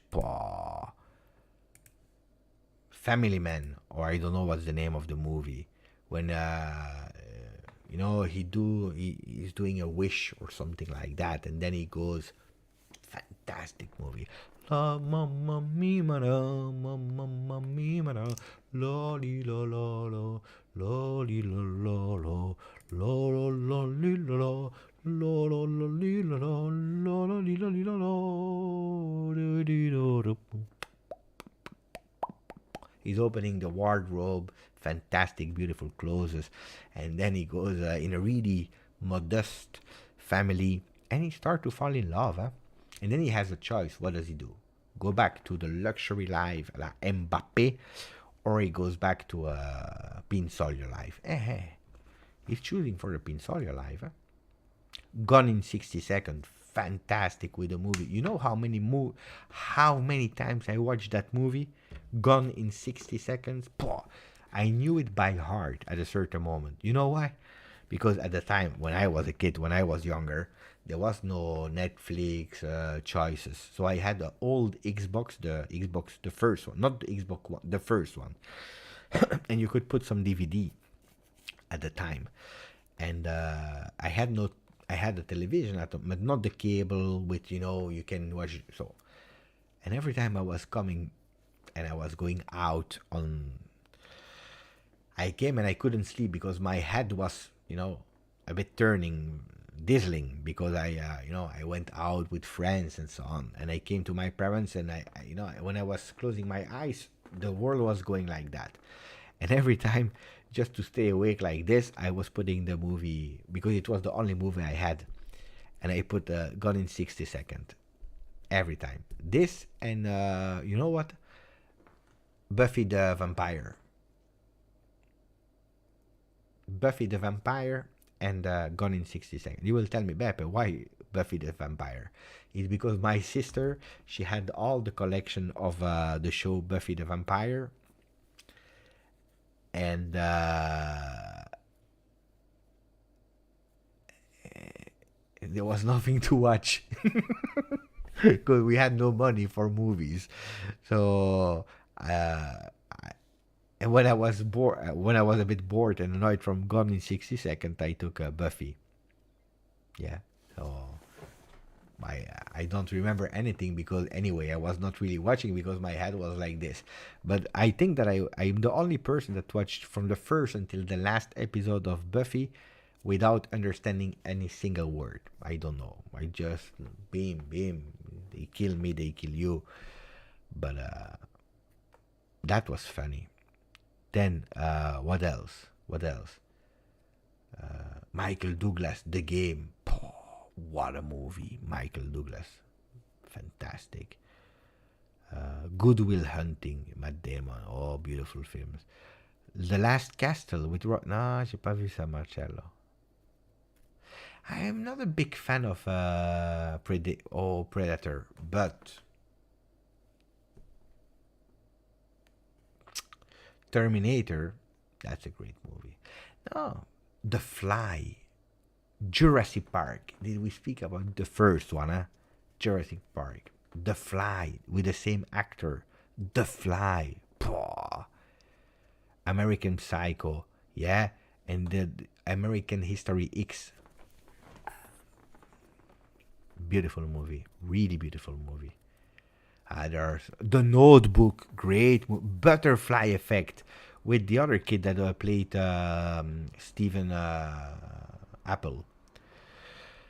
He did a movie of Steve Books. What's the name? Steve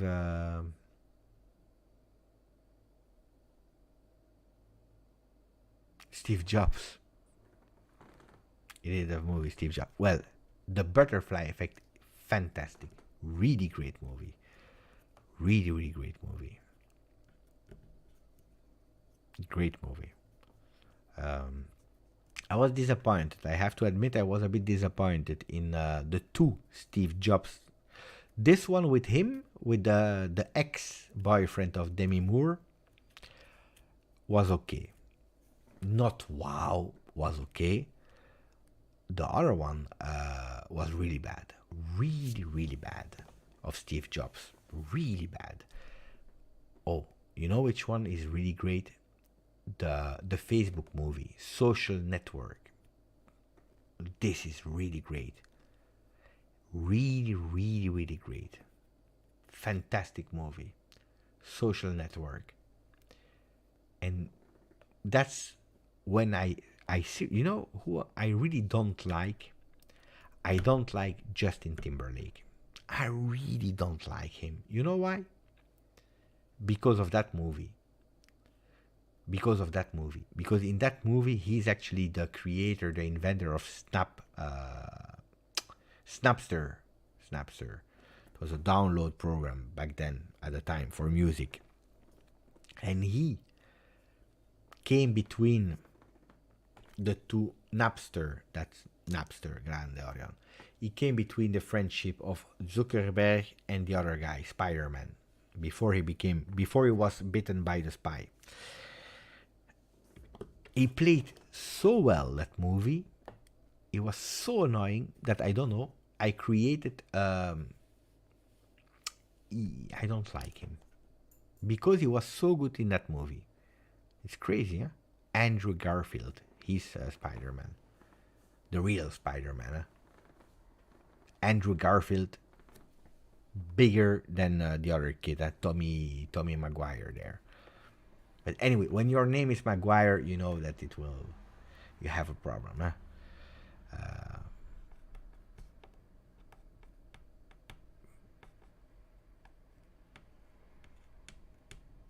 Donnie Darko, Johnny Depp, fantastic movie, beautiful movie. Magnolia, what is Magnolia? Oh, we are under the 100%. Now we could no.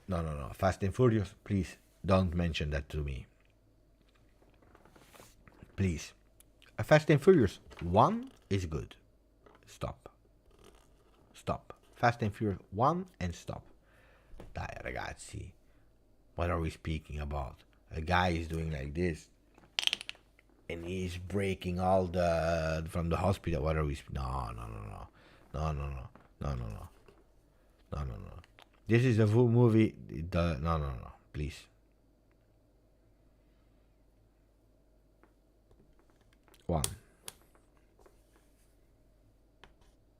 Yeah, maybe it was good the second and maybe the third. Okay. But now they are like Fast and Furious, like no. Dai ragazzi, we see each other tomorrow. I have to go. I have to drive. From me, it's. What did I do? Why did we do that? Look my face. Then I will wake up. It's 3:30 a.m. At 7:30 I have my alarm to do the video. Otherwise I will be late tomorrow. If you see that there is no video, it's because I couldn't wake up. And then we see each other for the live. Oh ragazzi, it was nice. It was really nice. Thank you. Really appreciate it. You're fantastic. Buonanotte. Ciao e ci vediamo presto. Ciao.